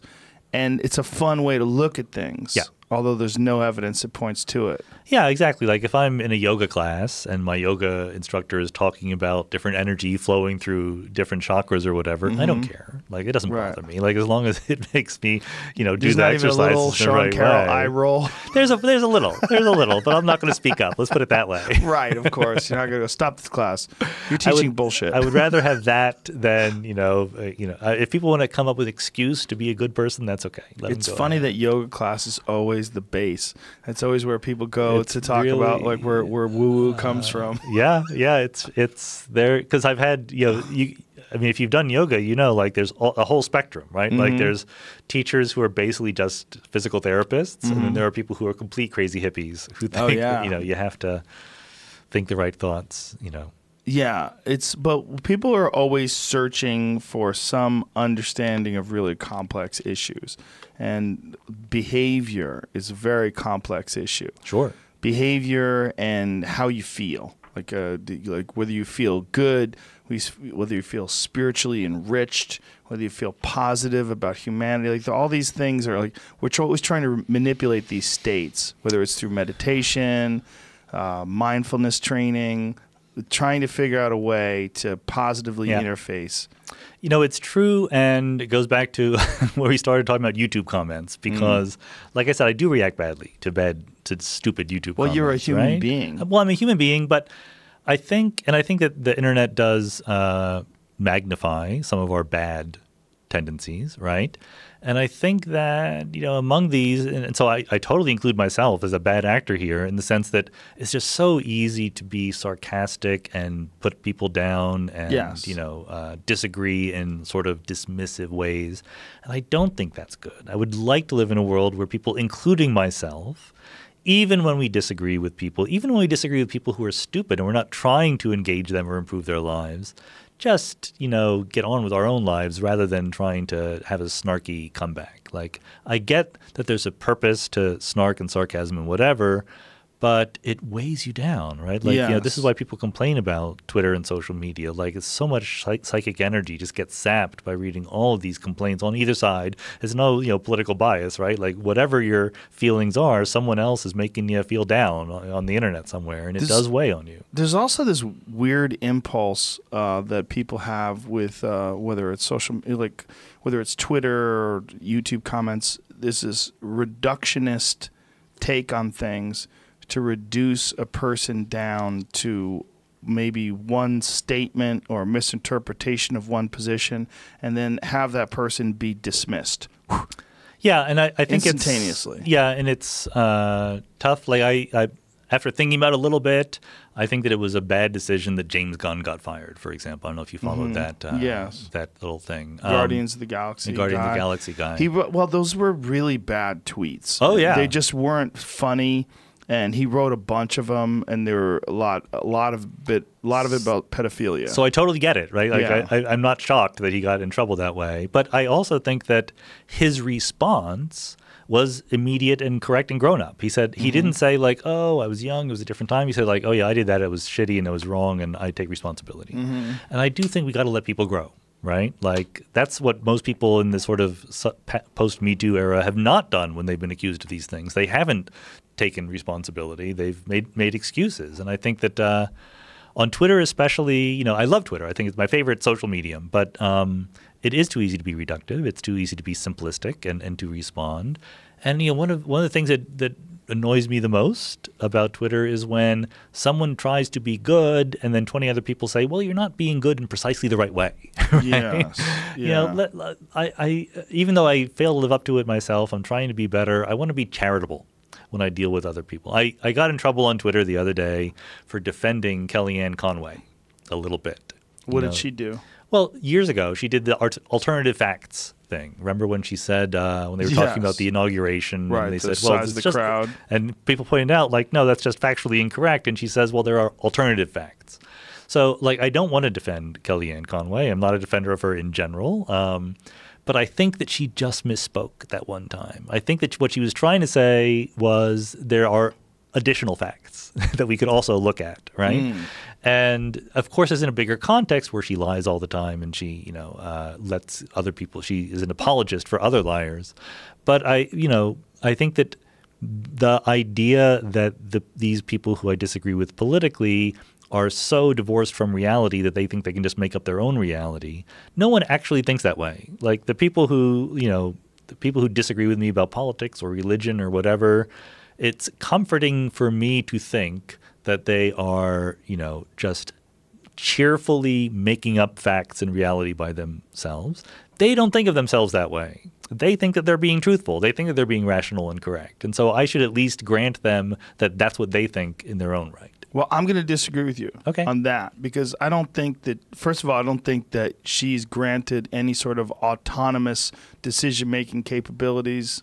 And I think this is probably something that was that they sat down with a team of experts or, air quote experts, team of people that were in that room, whether it's press people or spin doctors, where they're trying to figure out a best way to get out of this. And one of the best ways was this concept of alternative facts. Very similar to one of the ways where Trump was in that meeting with Putin, that very famous, awful meeting that happened recently where he said, I don't see any reason why it would be Russia that's interfering. And then he said afterwards, obviously, I misspoke. I thought it was clear what I meant to say. I didn't see any reason why it wouldn't be. Right. Shouldn't say. But it's clear if you watch him say it. Yeah, that's not what he's saying. That was entirely bullshit. Entirely I bullshit. Right. Dangerous bullshit. But I think scary bullshit, in my opinion. Yes, it's. I mean, because it's such a lie. Right, and it's so blatant. In context, the way he's expressing himself, it's clearly he's dismissing it. Like, why would it be? Why would it be Russia? He's not saying why wouldn't it be Russia.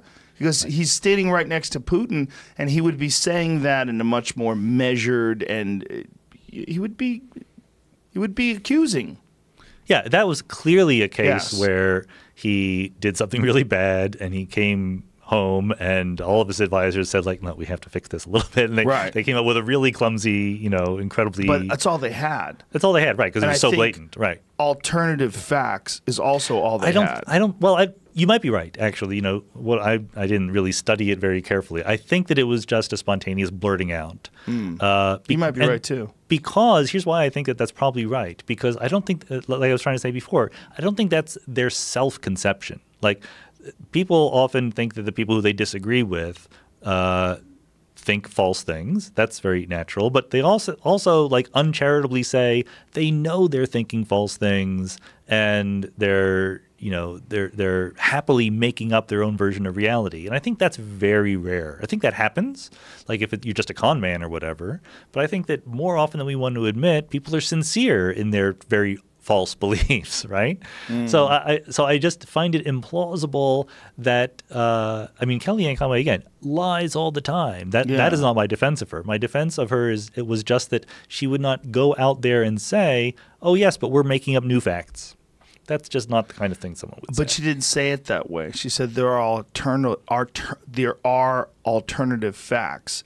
Now, you got to think that he's playing to the dumbest people in the room all the time. And fortunately for him, that's a big number. Yeah. And there's a recent thing where he was defending his behavior, saying that anyone can act presidential.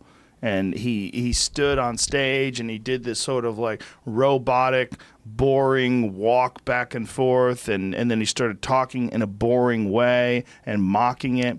And what's interesting about the video is not just him doing this, which is very silly, scary, but it's also the people behind him thinking it's hilarious. These I did not see this. Yeah. See if you can find it. There's a video of him saying that anyone can act presidential. This is very, very recently, and a lot of people were watching this going, "What?" But he also thinks you need ID to buy groceries. Yeah, there's a lot of that. He also thinks that stealth bombers are invisible. Yeah. Did you see that? They can't see them, right? They can't see them? They're invisible. You're right behind it, asshole. You can look at it. Do you follow Kellyanne Conway's husband on Twitter? Do you I don't know even about know him? who he is. George Conway, he's a lawyer, and he's like very vocally anti-Trump. It's hilarious. Really? He's constantly subtweeting and No making fun kidding. of Trump. Yeah. Oh, that's interesting. Wow, that's got to be fun. I'm That's sure. a fun Yeah, I household. don't know. But this is what gets me. Go full screen in this. You can't. But what's interesting is these dummies behind him. Yeah. Like, while this is happening, one of the interesting things about this to me is that his back is to all these people, which is very odd, right? So they're all behind him. Instead of having a static backdrop, you're getting to part of the thing is the other people. It's not just him. It's their reactions. Yeah, it's a sense of belonging to a weird group. Yeah. Right? And everyone has that, like leftists and rightists and whatever, all have this weird belonging. But when again, it goes back to the China thing, right? Well, we have Fox News. We have a way of giving people information that if you follow, I follow Fox News on Twitter because I want to see what they're telling people, right? And it's a weird thing because it's not like it's all lies, right? There's often lies. They're there. But it's like a very different mixture of things than you would get from the rest of the media. And a lot of it is, it's very clear if you follow Fox News, like they're targeting an older white rural suburban audience, right? Yes. So there's a lot of like weird human interest stories about an alligator popping out of the sewer and things like that, like things that are not they have no political agenda, but they're just trying to Get those old white people to pay attention. Yeah, well, they're sending a message that the world is kind of scary and weird, and we need to protect ourselves. There's an alligator on the golf course. They really, like they love those stories, right? It's the alligator on the golf course is my favorite. It's just local news. Yes. It's the 10 o'clock local news put nationwide and added in there with some cheerleading for this bizarrely dysfunctional administration. Well, isn't Sean Hannity now the #1 watched cable news program? Something like that. Yeah, I don't know the numbers. I think it's #1, and it's fucking awful. They just there was just a poll. This goes back to the social credit thing. They did a poll. What is the most trusted news source? And Fox News came in #2. What's #1? BBC. That makes sense. Well, CNN is just taking a giant hit because of his constant berating of them, and then you see Jim Acosta. All these pro wrestling fans like giving him the finger and screaming at him, and and it's like what? I do worry that this is a hard thing to come back from because once another thing that Trump said was that don't believe anything you're told. Right, unless you hear it from me, and Sean Hannity says the same thing. No, Tucker Carlson said the same thing. Right? Did he say that too? Tucker Carlson said any other show than this one, don't believe it. Yeah, look at this. Fuck the media he has on. Yeah. Women for Trump. Yeah, it's just what? And then after listening to this Radio Lab podcast about these Russian troll farms and about how they implement these things, you got to think: is all of this organic? Is how much of this is orchestrated? How much of this attacking CNN is orchestrated? It's part of it is it's just it builds on itself. Well, all you need is just a little bit of a push. I was talking to someone who is boasting about how hard Donald Trump works. That compared to previous presidents, he's really just putting in the hours. Oh, that's not true, right? right? Really the least plausible thing that you could think about. Yeah, he right? wakes up late. He watches 8 hours of TV a day. Plays golf every day. He's spends all the time at his own resorts. Of all the fantasies you could invent, that's a very weird one.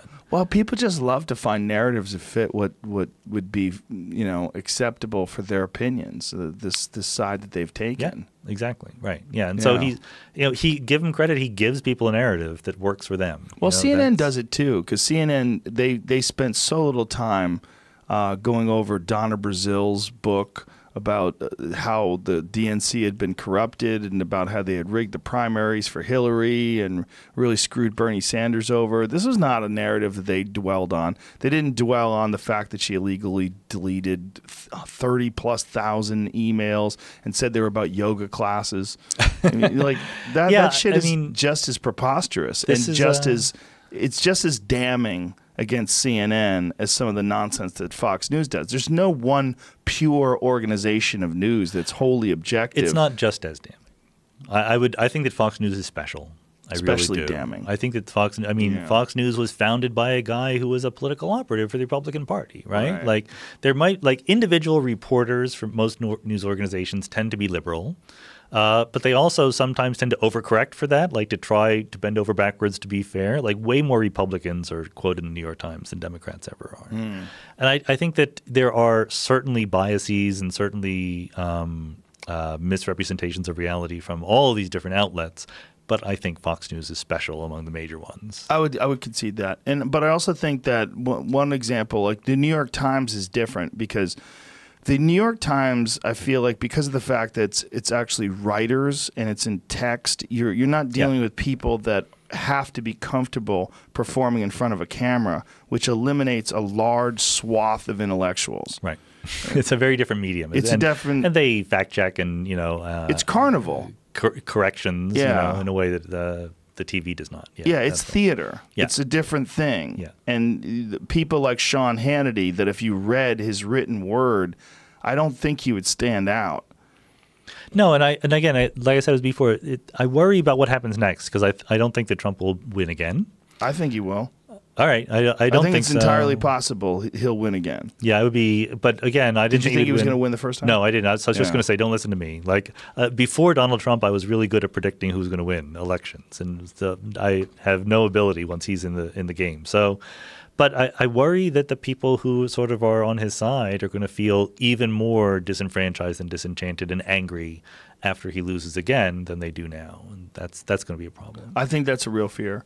And I think that one of the reasons why I said it's entirely possible, and I don't know if he will win again, but I don't even know if I believe he'll win again, but I think it's a possibility. And I think that one of the reasons why I think that is I don't see who's the big candidate on the other side that's opposing him that stands out right now. Yeah, that's a problem. And I think there's a real issue with people not wanting the job. It's a really scary job. Yeah. You know, I mean, it sucks you dry like a vampire that's hooked up to the back of your neck. It's just so, even with him, with his unique ability to sociopathically sort of navigate the waters of accusations and guilt, he still looks beaten down by this job. Yeah, but people want it. Maybe not the people we want it, right? Who wants it on the Democrat side? Who wants it on the left that stands out? I mean, I think I'm not excited by any of the people right now, but I think no one is. I bet there's going to be 10 people running at least. I mean, I think that Biden is at least 50% chance to run. Elizabeth Warren's definitely going to run. Do you think Elizabeth Warren, though, she's got that real problem with the whole Pocahontas thing? Well, that whole Indian thing. Whether you're going to run that narrative is different than whether you're going to win. Yeah. Right, but that is a giant problem. The thing that she may have faked, whether or not she has Native American heritage, and she's not willing to take a DNA test. And there's this Native American heritage she claimed is how she got into Harvard. And she used that in order to get special status, and that's a problem. You know, whether or not you should forgive someone for something they did a long, long time ago, which I think you probably should. The problem is it sort of, in some ways, negates a lot of the good work and things that she said, because people say, I can't trust her. She lied about her actual ethnicity.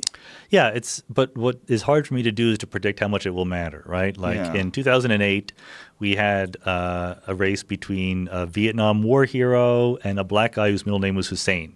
Right. Like if you had told me that a few years earlier, who's going to win? Yeah, but I would have gotten that one wrong. We also had Sarah Palin. I think exactly. This is what we don't know. Had taken a better running mate, it's entirely possible McCain would have been president. I think that people were really tired of George W., and I think that McCain was just not a good candidate. I think he was going to lose no matter what. Well, I think also Obama was so charismatic and so uniquely intelligent and smooth and relaxed and statesmanlike. I think he fit the bill But of what remember, we wanted a people president were worried to be. about, like, he went to Jeremiah Wright's church and things like that, right? Right. Stuff that didn't, like, at the time it was a big deal, and, who cares 8 years later, right? Yeah. So I don't know about the Pocahontas stuff. That's a big one, though. The Pocahontas stuff is a big one because it's a personal lie. I don't know. But Yeah. again, I mean, I think Cory Booker's going to run. Kamala Harris might run. Who knows? There's a bunch of people. I would not be at all surprised if Joe Biden didn't run. I kind of don't think that he should, but he's getting up there. And he's a Washington insider, which is not really what the country wants right now. In 1988 in Boston, we used to have Joe Biden night at the comedy clubs. And Joe Biden night was a night where we would do other people's material. Because this is when Joe Biden got busted with Kennedy speeches. Yeah, well, and Neil Kinnock, the British politician. Yes. Stole from him, too. And this was when he was running for president in 88. Right. And so he's never done very well running for president. Like, he's run several times. I think that he was a good vice president, and people like him for that, and they might not want him to do more than that. Vice president is a great job if you want no one to pay attention to you. Yeah. Yeah, exactly. It's like being the co-star in a buddy cop movie with a huge superstar. Very few responsibilities. Go to some funerals. Yeah. Yes. Right. Easy. Yeah. Easy Unless you're gig. Mike Pence, where you're trying to, make it the Handmaid's Tale behind the scenes. He seems like he's kind of laying back, though, like especially over the last few months, like that Trump is so insane that you see very little Mike Pence. I don't think you see very little of him, but I think that he's trying his best to put in policies behind the scenes. Well, what is this new thing that Jeff Sessions is trying to push? Religious freedom. Yes. Which means you have to obey whatever the fundamentalist Christians want to do. Yeah, well, this is what, Michael Malice was tweeting about this the other day when he tweeted this. He said, when I said that a version of Sharia law could very well be coming out of this administration, this is what I'm talking about. Yeah. Yeah, it's a weird backward thing where you define religious freedom to be let fundamentalist Christians do whatever they want, right? Yeah, and do it by law. Yeah, yeah. I mean, and it's tricky because I don't know. I mean, if someone wants to, part of me is a little bit libertarian when it comes to personal action. Like, if someone doesn't want to deal with you, that's their right. Yeah. But when whole groups are being subject systematically to discrimination, like gays are, then the government steps in to protect them a little bit, and I think that's okay.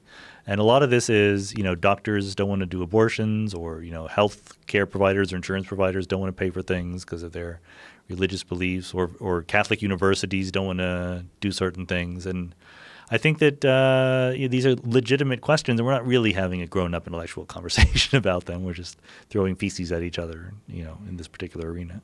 Well, it's also strange when someone comes up with some sort of a new idea like that goes against the separation of church and state, and it's being promoted by a guy who's openly religious and says about a bunch of really preposterous things.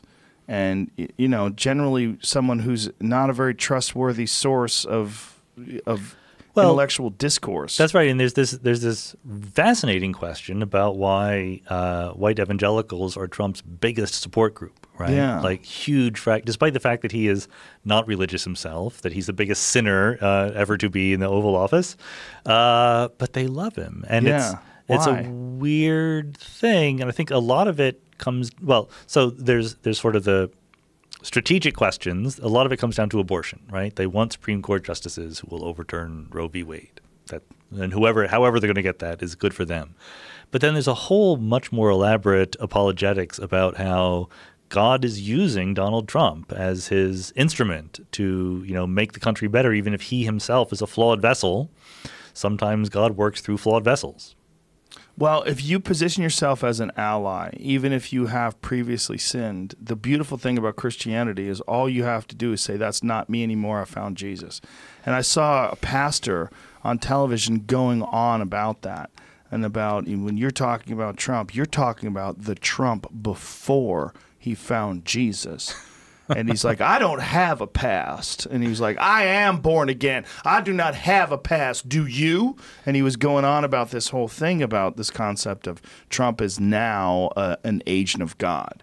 But I don't necessarily even think it's Christianity. I think that religion can be infinitely malleable to the purposes of the moment, right? Sure. Like he wouldn't have said that about Obama or whoever, right? Right. You know, you pick and Right. choose when you apply your criteria. Like I did this once as an exercise for myself.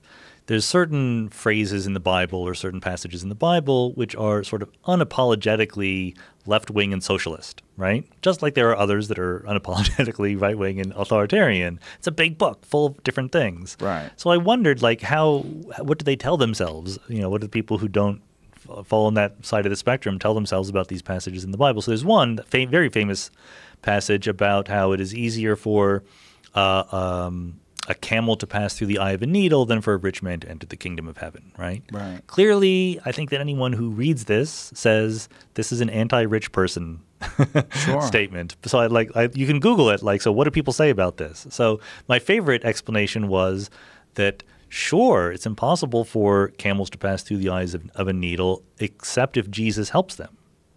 Or if you grind the camel down to a very That's not what they fine said. dust and They interpret one this particle at a as time. Jesus said that only through Jesus do we get into heaven. That's really the only lesson they get from it. Okay. So It has that's nothing to nice- do with rich people. All you have to do is find Jesus, and if you're rich, you're good.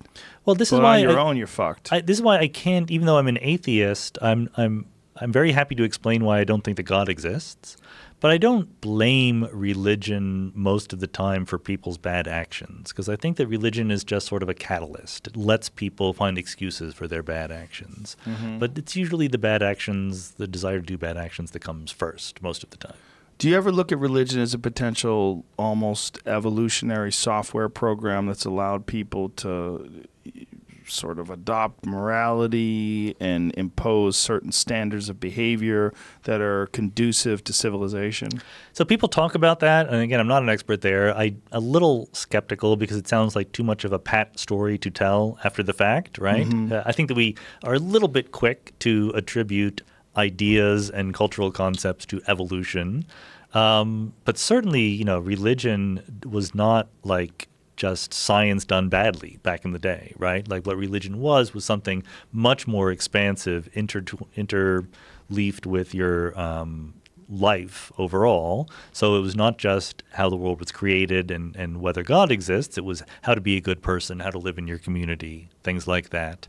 And, you know, disentangling these things is one of the reasons why religion is still hanging around, right? Like even after the kind of underpinnings of the religion in terms of understanding how the world works have been removed by science, the other functions are still there. And I'm a big, you know, critic of my fellow naturalists who have not put enough effort into replacing the other functions of religion now that the claims about the world are no longer viable. That's a great way to present it. Yeah, and it's really a problem when there's so many versions.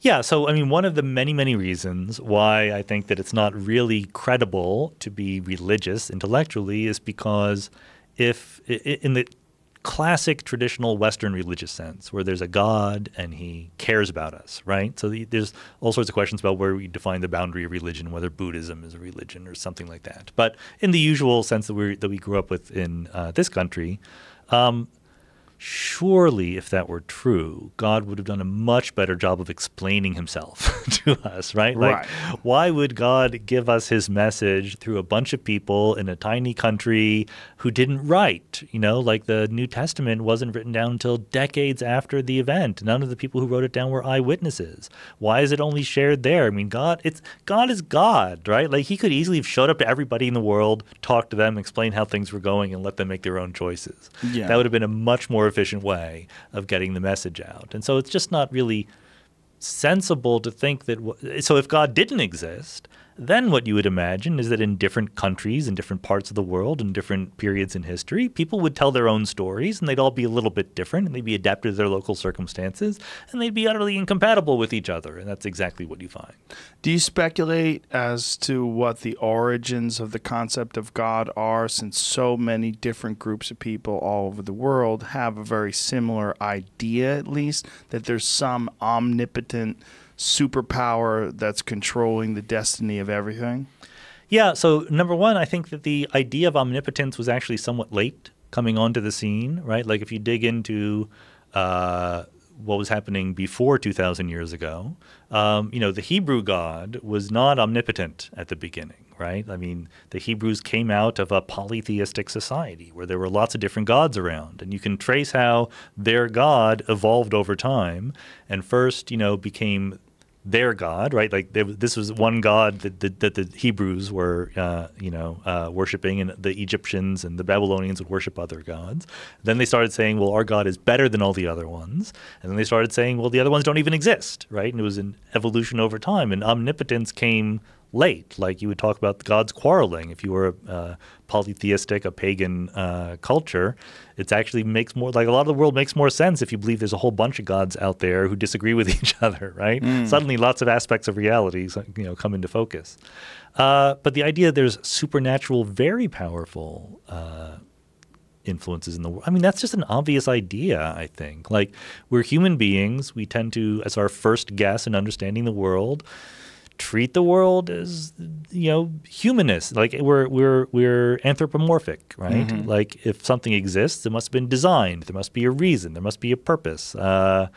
Things work in a certain way because someone made them that way, and that we don't see that person hanging around, so it must be up there in the sky or something. I don't think it's that hard to imagine that all sorts of different cultures would evolve. Do you think it's also a function of us growing up with mentors and father figures and leaders and chieftains, and there's always someone who is the big kahuna. So this is the sky daddy. Yeah. The sky daddy overlooks the big picture. I think there's that, and also the idea of your ancestors and ancestor worship or veneration, right, which is also very almost universal, in primitive cultures. Like you don't want to admit that you died, right? That's a sad thing to sit through. So I don't know. I'm sure there are real experts who know a lot about the actual origins of these things. But my point is just that I don't take the commonalities between different sets of religious beliefs as evidence for anything other than it's a very human thing to invent. People search for meaning, and they take meaning from whatever religion or ideology that they subscribe to, and they use it as sort of a reason why they're living. It gives them hope. It gives them something. Yeah, it's a very common theme among religious thinkers that if it weren't for the existence of God or whatever, there'd be no reason to live, there'd be no reason to be a good person, and so forth. And, I think it goes back to the motivation we have as having bodies versus being in a computer. Like, there's plenty of reasons to do different things. Like in the big picture, in my last book, I talk a lot about it's okay to admit that we as human beings have desires, that there are things we care about, that we want to be true. And you can talk about why that's true from evolution, from biology and whatever, but it doesn't matter why in some sense. We have goals. We're not completely aimless. Like we want to survive, we want to flourish, we want to be friends with people, we want to have families, whatever it is we want to do. All that we put together in terms of morality and ethics and meaning and purpose comes out of thinking hard and carefully, hopefully, about how to systematize and grow those existing desires that we have into a way of living in the world. We don't need anything external to make that happen. We just need to sort of think about where we are already and try to make it better. But you as an intelligent person who is also an atheist, who thinks very deeply about things, what do you cling to as a purpose for life? Do you have one? Do you have like when you sit and think like, what's the point of all this? Do you? I don't have a single one. I don't have a monolithic purpose. I have plenty of intermediate-sized purposes, right? Otherwise, why continue living? I think that there's plenty of things I want to do, to achieve, to experience, to share, to give to the world, right? That's a big feature, right? The give to the world. That the way you interact with other human beings and your effect on other human beings gives you purpose. Yeah, and even if I think that when I die I will no longer exist and my feelings won't matter, I have feelings right now about what the world will be like even after I'm not here anymore, right? So I can still be motivated to make the world a better place in ways that will outlive me, even if I think that when I die it's really the end for me. And Do you get down sometimes? Do you get like these periods of like you're like, what is the purpose of all this? Especially if you see some ridiculous thing in the news or some horrific tragedy. And I'm pretty. I mean, so for horrific tragedies, no. I'm just fortunate enough to be pretty even keeled when it comes to that stuff. I don't struggle with depression or despair or existential anxiety or anything like that. When I was a kid, when I was first starting to think about the universe and science and things like that, I would start wondering about, well, what if the universe hadn't existed at all? What if I wasn't here? And that made me lose sleep that night. And I think, like many people, there was a very definite moment when I realized that I and everyone I knew would die, right? So I woke up crying, and my mom had to, comfort me because I was like, grandmom's going to die and you're going to die and I'm going to die. And, yeah. But, as a grown up, no, I think that, I'm more or less.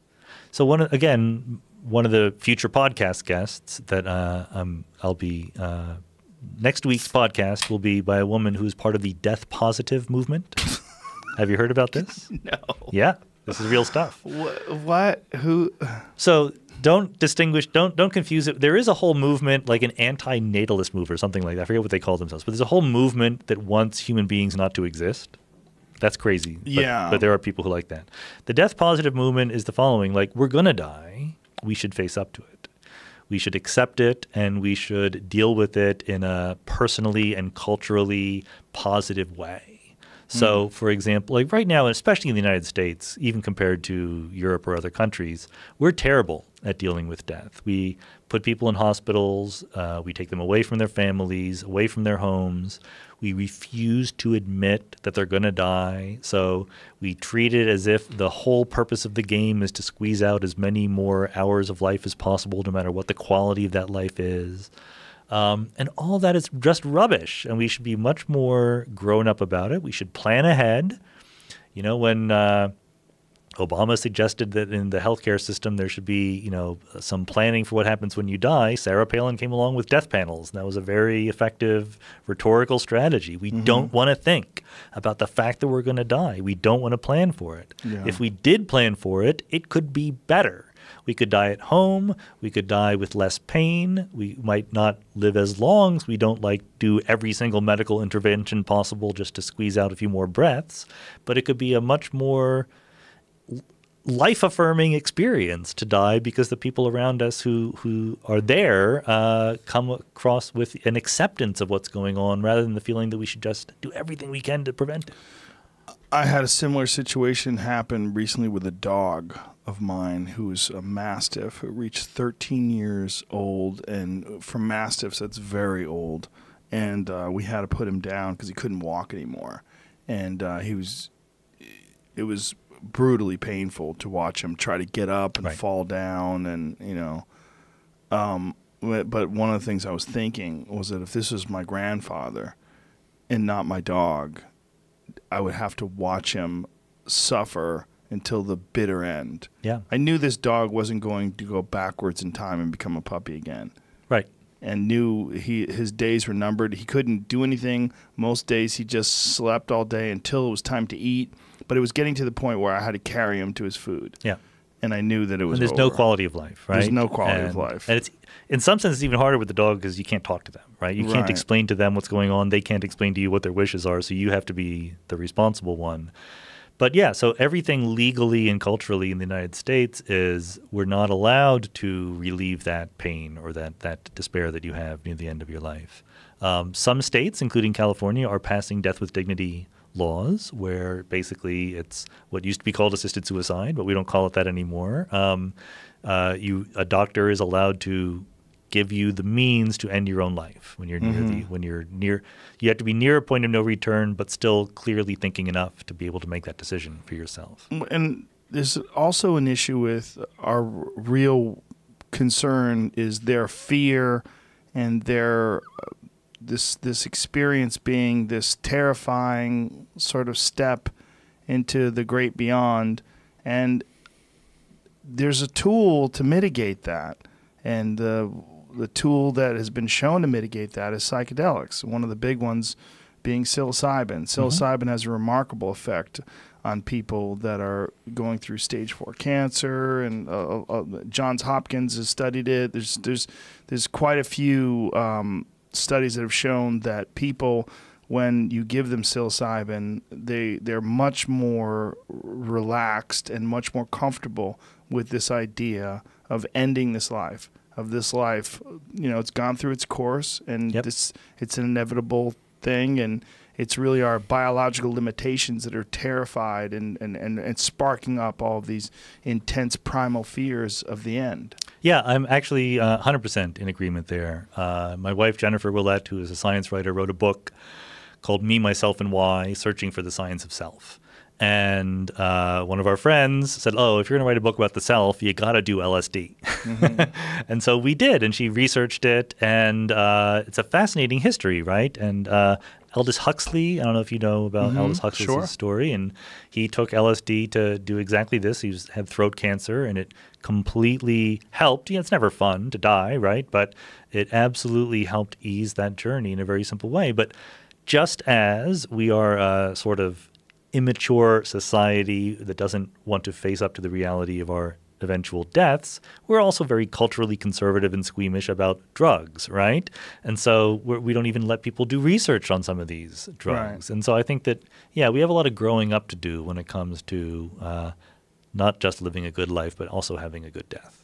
And also paying attention to actual scientists who have studied these compounds and really understand what the effects of them are, and have researched them deeply and have personal experiences with them, and are saying, like, well, these things have been demonized, and they're tools that we can use to sort of mitigate a lot of the real issues that we have, whether it's culturally or personally, with these transitionary times.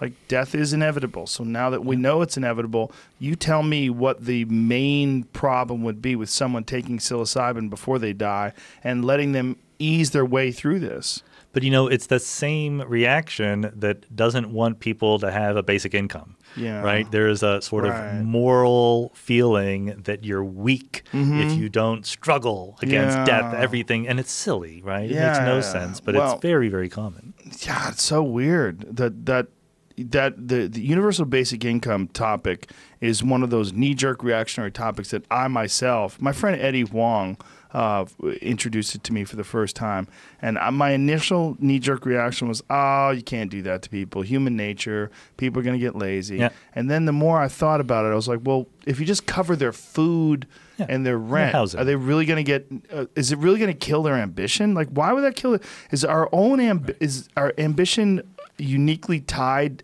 to just survival?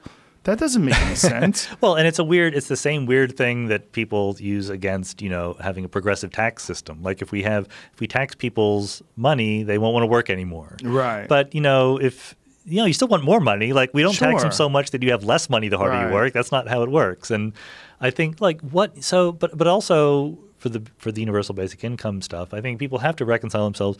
So what if someone wants to just sit around and play video games all day? Right. Is that the worst thing in the world? Like, I mean, I think that there will be people like that. There will still be other people who want to write poetry and build sailboats and, build spacecraft, et cetera, or build artificial intelligence. I mean, what if everyone, could do whatever they want when they were kids, when they were 10 years old, they were taught a good programming language and could, make up whatever apps and programs they wanted. Like, that would be a whole different world than what we live in right now, and it might be very exciting. Well, creatively, it could possibly expand a lot of people's potentials, right? Where they no longer have to have a job, so they could do whatever this one thing is that they were thinking about doing, write a book, a screenplay, develop something. And in the short term, I don't know if a basic income works sort of economically, but I think that if we believe that there's more and more stuff that can be done by computers or by robots or whatever, automation, then it's absolutely something that should be taken seriously. Yeah, so I think that the whole theme, this is great because we've been talking in a lot of different angles about the fact that the shape of the world is changing in a way that makes what it means to be human changing. Yeah. And facing up to what those changes are, the fact that we die, the fact that we make up purpose and meaning for ourselves in our lives, and the fact that what we are physically in terms of bodies and machines and so forth is also changing. So, and this, part of the theme of my podcast, I hope, is that to think through some of these issues, to sort of, I don't know the answers, but I want to ask the questions about, who we are, what we're living, what we should be doing about it, because God's not going to give us the answer. Well, I think podcasts like yours, and any podcast where people are really carefully considering issues, I think what's important about them that really didn't exist before is that someone can sort of digest these very complex subjects through two people having a conversation about it that perhaps are more informed and have more data and have more experience and have more thought about these particular issues. So what you can do and what Sam Harris can do and a lot of people can do that are creating these podcasts about these really complex issues is you start that conversation and this seed gets planted into someone's head and maybe they carry with them at work, they carry it with them when they're on the subway or during their commute home, and then they become a part of the broader conversation that we have as a culture. Exactly, yeah. And that's why I sort of want to not draw a distinction between science and other ways of thinking deeply about the world, because I want people to, I've often said this as a joke, I want to live in a world where people work hard in the factory and they go out for a drink afterward and talk about their favorite interpretation of quantum mechanics, right? Whoa. Like, I want that to be the kind of thing people are bullshitting about, over beers. That'd be a world I want to live in. Is that possible? Have you ever run into a quantum mechanics conversation at a bar? There are far too many people who think they understand something about quantum mechanics and are going to explain it to me. So Right. I want the existing conversations to be a little bit more informed. Yeah. Well, there's a few people online that someone has tried. You got to get this guy on, and then I've listened to them talk, and I'm like, I'm pretty sure that guy's full of shit, Yeah. but I can't really point out how I know that. A lot of crackpots. Feel free to email me. I will help you out if Yeah. if you're- Well, I don't want to bring this one guy up on, but I'll talk to you about it Okay. off the air. Yeah. There's yeah. a lot of woo-woo out there, but also it's quantum mechanics. A lot of very respectable people who sound crazy if you don't know too deeply what they're saying. So, Well, that is the Feynman quote, right? If you think you know quantum mechanics, you definitely don't know quantum mechanics. exactly, which is the whole point of my book, is to overcome that feeling. Because I think what happened is, it's true that we don't agree. We physicists don't agree on what quantum mechanics says, but we now fetishize the fact that we don't understand it. Like, it's good that we don't understand it. Like, if you try to understand it too hard, you're wasting your time. And I so disagree with that point of view. So I think that quantum mechanics is and should be understandable by everybody. What a squirrely concept. It's weird, and that's why there's a lot of people who I know, who are friends of mine, who are professors in philosophy departments because they got a PhD in physics, and they realized what they really wanted to do was to think about quantum mechanics in a deep way, and they would never get a job in a physics department doing that, but philosophy would let them do it. Oh, wow. Yeah. Interesting. And what they're really doing is physics, but they're doing it in a way that philosophers are happy with and physicists aren't. What year did the concept of quantum mechanics become invented and discussed? It started in 1900 exactly, 1900. but they sort of perfected the modern version around 1927.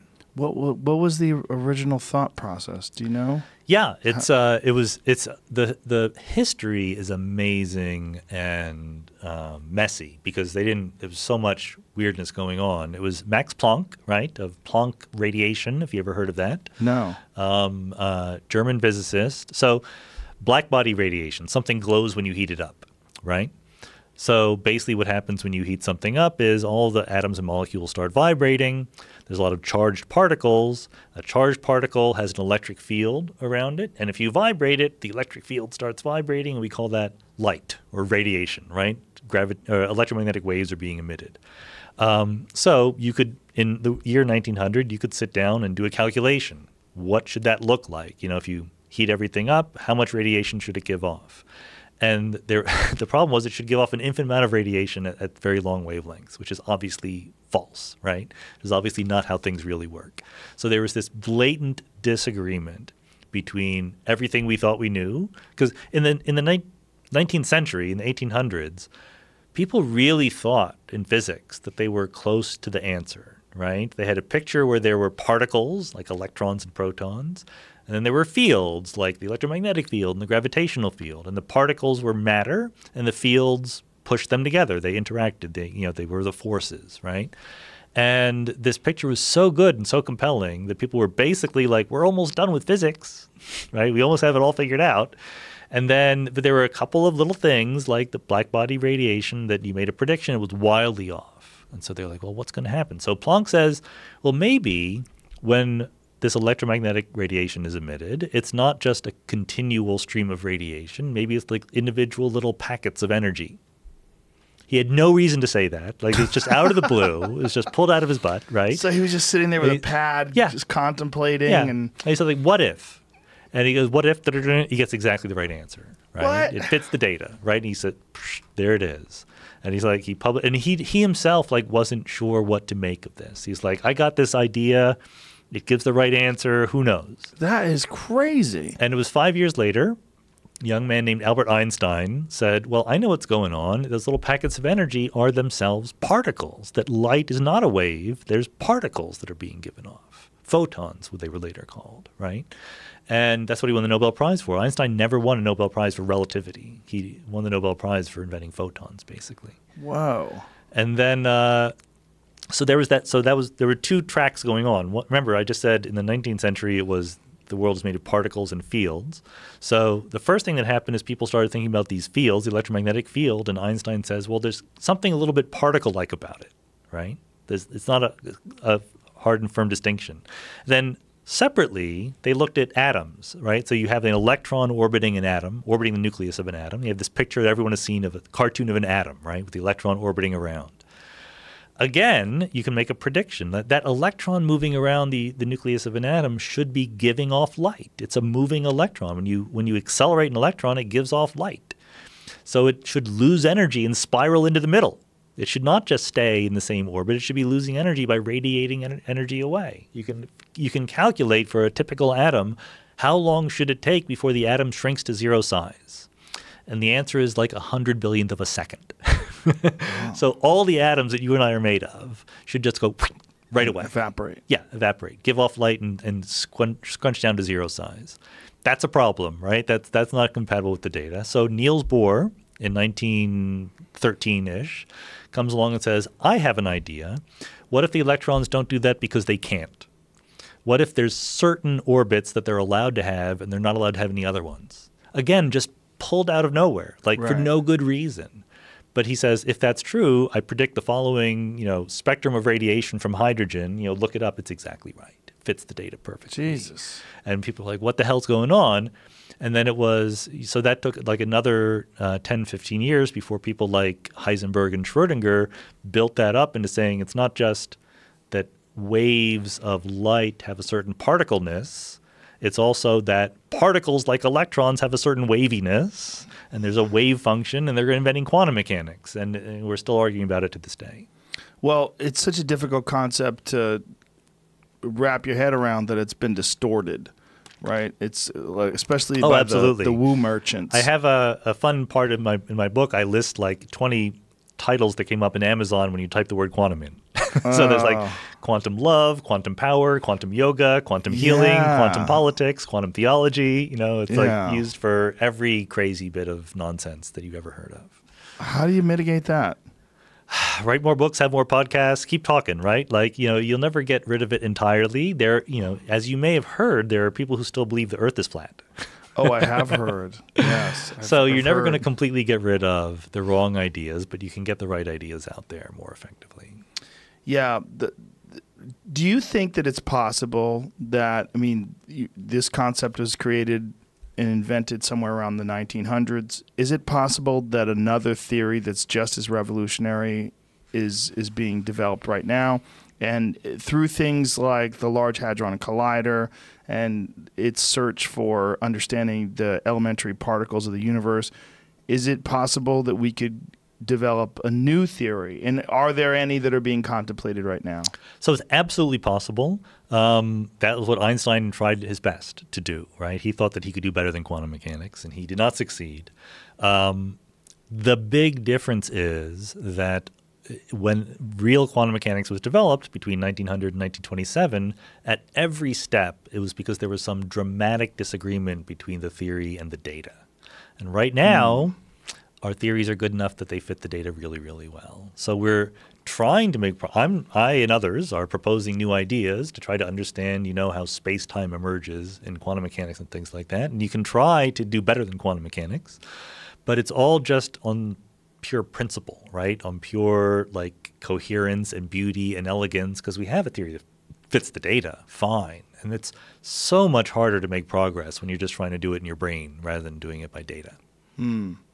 So as for right now, there's nothing else being contemplated. That's pretty unique. It is being contemplated, nothing promising, nothing emergent. Like there are people who think they can do better. There is no one who agrees that someone else is doing better right now. Right? Are there any standout theories that people have sort of?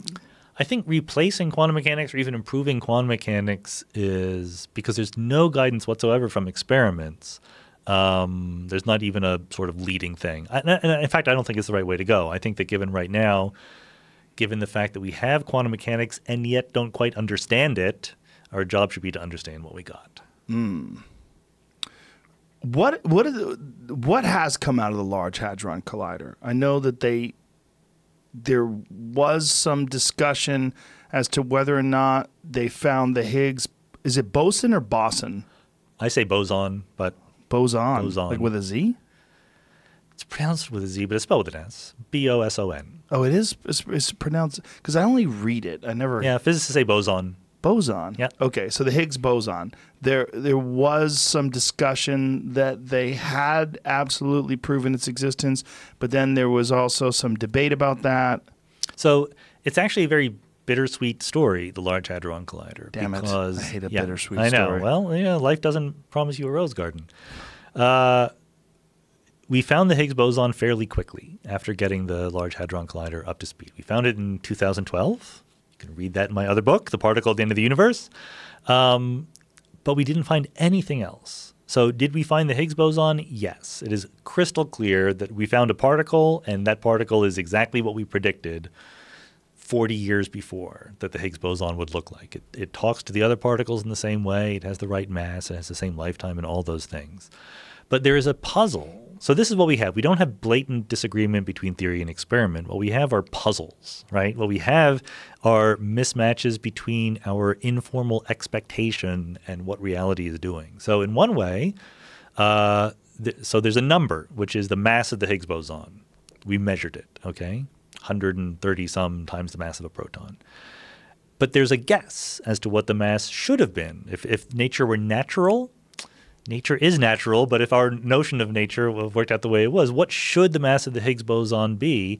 And it's literally a quadrillion times bigger than what it actually is. Okay. What's a quadrillion? 10 to the 15. Oh, okay. Yeah. That's a lot. I'm not making this up. You can Google this. The mass of the Higgs boson should be enormously bigger by sort of what our intuitive feelings about quantum mechanics and quantum field theory say. So this is a known problem. This has been known for a long time, called the hierarchy problem. And so even before we discovered the Higgs, we knew it wasn't that heavy. We knew it was much, much lighter than what it should be. So the hierarchy problem was a known thing. And people said, how could it be true? Well, you have to change the theory a little bit. You have to add some new particles or predict some new features of physics going on. And many, many people, myself included, were very optimistic that the Large Hadron Collider would find evidence for what was going on, would find more particles than just the Higgs boson. And it's found nothing else. Maybe it would find supersymmetry or extra dimensions or strings or some new kind of combinations of old particles. It's found nothing else. So now we have a puzzle and no answers, right? And that's the most frustrating thing because people don't want to say this out loud, but here we go, since no one's listening to this, right?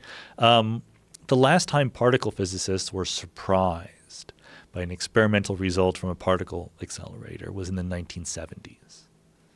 Since then, we found new particles, but they were already predicted and expected to be there. We've never found a particle since the 70s that no one had anticipated finding long before. Well, just the idea of a particle collider, as a layperson, as a person just looking on the outside, you got to create crashes. Yep. That's the only way to figure out what's going on with the the basic building blocks of the universe. You have to I know. crash things into each other. I know, yeah. Well, so the secret to that is that really the world is not made of particles. It's really made of fields, right? That's the quantum field theory is the label given to this. So for the electromagnetic field, for the light coming out of the light bulbs, that makes sense. We figured out the fields first and only found the particles later.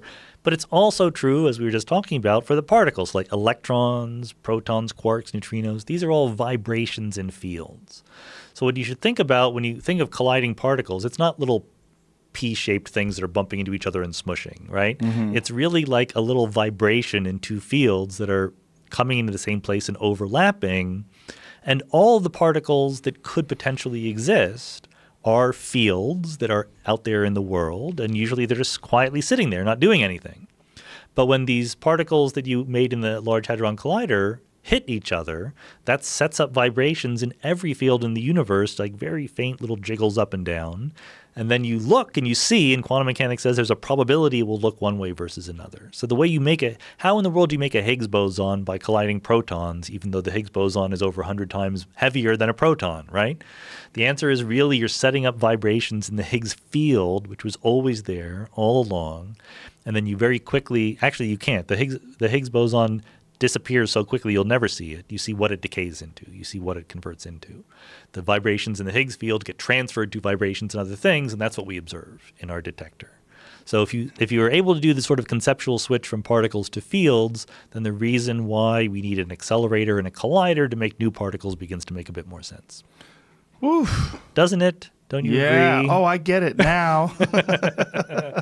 There was something that I had read. I'm trying to remember. One more thing. Like, okay. If you're in a room with two pianos and you play one piano, the other piano will start vibrating along with it a little bit. Okay? That's an interesting way to look at it. That's the one field, the quarks and the gluons and the protons start the Higgs field vibrating a little bit, and that's what we eventually see.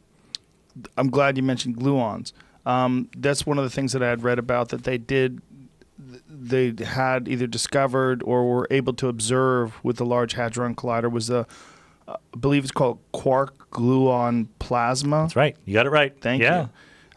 Which is an immensely dense thing that the way they described it was something that was a fraction the size of a sugar cube would weigh as much as the Earth itself. Yeah, that's right. So usually what you try to do with particle accelerators is discover new particles, right? So to do that, why haven't you discovered them already? Usually it's because they're too heavy. It takes a lot of energy to make them. E equals mc squared. If their mass is big, you need a lot of energy in as small as possible region. That's how you make new particles. So to do that, you take some particles that are pretty small, like protons, and you smash them together, and that's how we discover the Higgs, and we're looking for other things. But maybe your goal in life is not to discover new particles, but to understand the particles that we already know about, right? In that case, maybe you want to see what happens when you get, like you say, a huge number of particles together in the same place with a lot of energy and see how they interact with each other and make a plasma. Like a plasma is like what's at the center of the sun, right? But instead of electrons and photons, we're going to make it out of quarks and gluons. So instead of smashing together protons, a proton has 3 quarks each, right? We smash together the nucleus of a heavy atom, like an iron or a lead atom, right, which has, dozens of protons and neutrons in it. So we get as many particles as we can squeezed together in the same place. So the energy is a bit more diffuse, but we get to study how they interact with each other, because that's what conditions were like near the Big Bang. Lots of particles going on. It wasn't just 2 particles smacking into each other. So we're learning a lot about what conditions were like in the very, very early universe. What is the mass of this stuff, this quark-gluon plasma? Like, there's some insane number that I remember reading. Yes, but my neural implant is failing me, so I cannot remember the number right now, but we could Google it. Yeah, okay, I don't know. It's very dense. Gigantic, massive. It's a bit of a cheat, right? Like, so I get laughs when I give talks on the Higgs boson because I mentioned that the lifetime of the Higgs boson, I already said it disappears very quickly, right? So I say it's 1 zeptosecond, which is true. And just like, when I said quadrillion, you're like, what is that number? And I said 10 and 15, but who cares what the number is? The point of a zeptosecond is really short. Right. So I say it's a zeptosecond, which is a really short period of time. And everyone laughs. It's 10 to the minus 21 seconds, but who cares? Like if I had said 10 to the minus 28, would that have changed your opinion of the Higgs boson in any way? Like it's a really short period of time. Right, like 5 quadrillion. Yeah, is that more than 4 quadrillion? Yeah, it doesn't really affect your life in any meaningful way. What is going on right now with science that is particularly compelling to you other than the things we've already discussed? You know, I'm very interested in entropy and complexity, complex systems. There's a wonderful place in New Mexico in Santa Fe, just called the Santa Fe Institute, which is devoted to the study of complex systems. Physicists are really, really good at studying simple systems, a couple particles at a time, right? And there's certain techniques they have. This is why we have theories that explain all the data, because we're asking questions about the simplest possible things that we can. Once you have a bacterium, or an elephant, or an economic system, or an internet. These are very, very complex systems with many moving parts that interact with each other in complicated ways.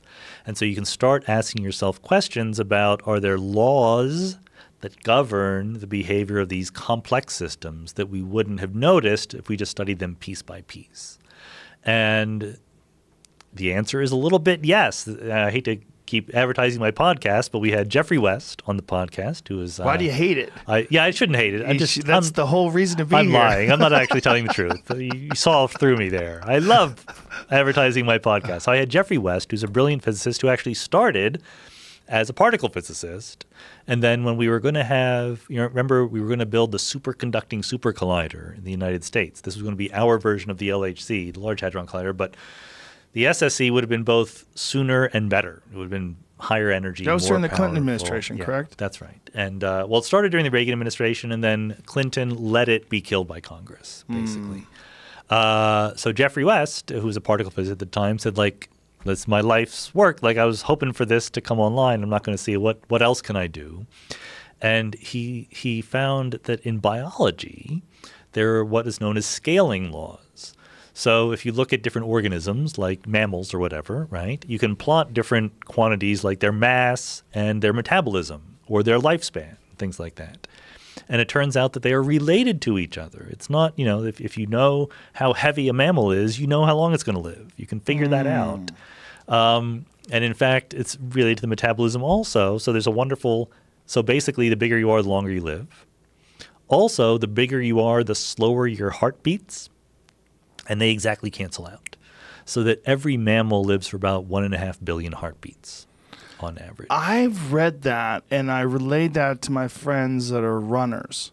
And I was like, you got to think, if you're an ultra-marathon runner, like my friend Cameron Haynes, he runs these 240-mile runs. It's ridiculous. My nephew just did that in Death Valley. And I keep saying badass, but it's like the bad water. Yeah, ultra, 135 miles. Yeah, these 120 races are crazy. Yeah. So you got to think the exertion over long periods of time. You're juicing up your battery. You don't get a fixed number of heartbeats to begin with. But you know what they do though? It lowers their resting heart rate, which is fascinating. That's right. So all this extreme exercise, you're wasting heartbeats. But also, your heartbeat is probably like 78, whereas theirs is 34. Yeah, no, they're winning overall. Yeah. It totally compensates. It's weird, right? Yeah. It's a weird sort of but counterintuitive again, thing. It's the 1.5 billion is just an average. But the point is, so Jeffrey West and his collaborators said, why? Why is it that you can't make an animal that's twice as big and lives the same length? Right? Yeah. What's going on? So they actually came up with a theory based on the fact that our bodies are networks, right? Our circulatory system or our respiratory system or our nervous system, they all have the same structure, like trees, right? Like fractals. And they are able to show that if the resources that our biology uses travel through these fractal networks in a three-dimensional space, right? We're three-dimensional beings. Then you get these scaling laws. You get this universal behavior. And it fits the data, and now you can extend it to the behavior of things like cities and corporations and stuff like that. So when you get people in a city, they walk faster, right? Like people in little small towns mosey down the street, and everyone in the big city walks faster. And why is that? Like, what's going on? And you would not be surprised to learn that there are more patents that are generated in a big city than in a small town. But there are even more patents per person in a big city. Like living in that dense environment changes the rate of innovation and things like that. So they're studying how we can try to extract these not quite as precise as particle physics, but still very general, robust relationships between these large systems and learn from that how to make things more sustainable, more creative, more innovative, more livable, and things like that. So I think all this stuff is very fascinating. They've actually done studies where they've put cameras up on streets and they watch people walk by, and the amount of footsteps they take per minute, they can accurately depict, or they can accurately predict how many people live in that city. I believe that. That's cool. It's insane. Yeah. Just based on and also how fast you talk. Yep, how fast you talk, how fast the line moves in the DMV or the post office. I think it's Dublin. I'm not exactly sure, but Jeffrey West has this picture of Dublin. There's this tourist area, and so it's both a big city where a lot of people live, but it's also a famous tourist destination where foreigners come in and wander around, right? And the locals who live in a big city and want to get where they want to go became so frustrated with all these moseying tourists, they literally made walking lanes for the locals where you have to walk fast, right? You're not allowed to meander. Oh, wow. That is interesting. That's interesting. Listen, thank you very much for doing this. Thank you for being you. Thank you for this podcast you're putting out, the books you write. It's so important for people like me to have someone like you that can sort of illuminate a lot of these things. And I really, really appreciate your time. My pleasure. Thanks for being a role model, help inspiring me here. My pleasure. And Mindscape podcast. That's right. It's available now everywhere podcasts are heard. Hopefully, yeah. Tried. Beautiful. Thank you. Sean Carroll, ladies and gentlemen.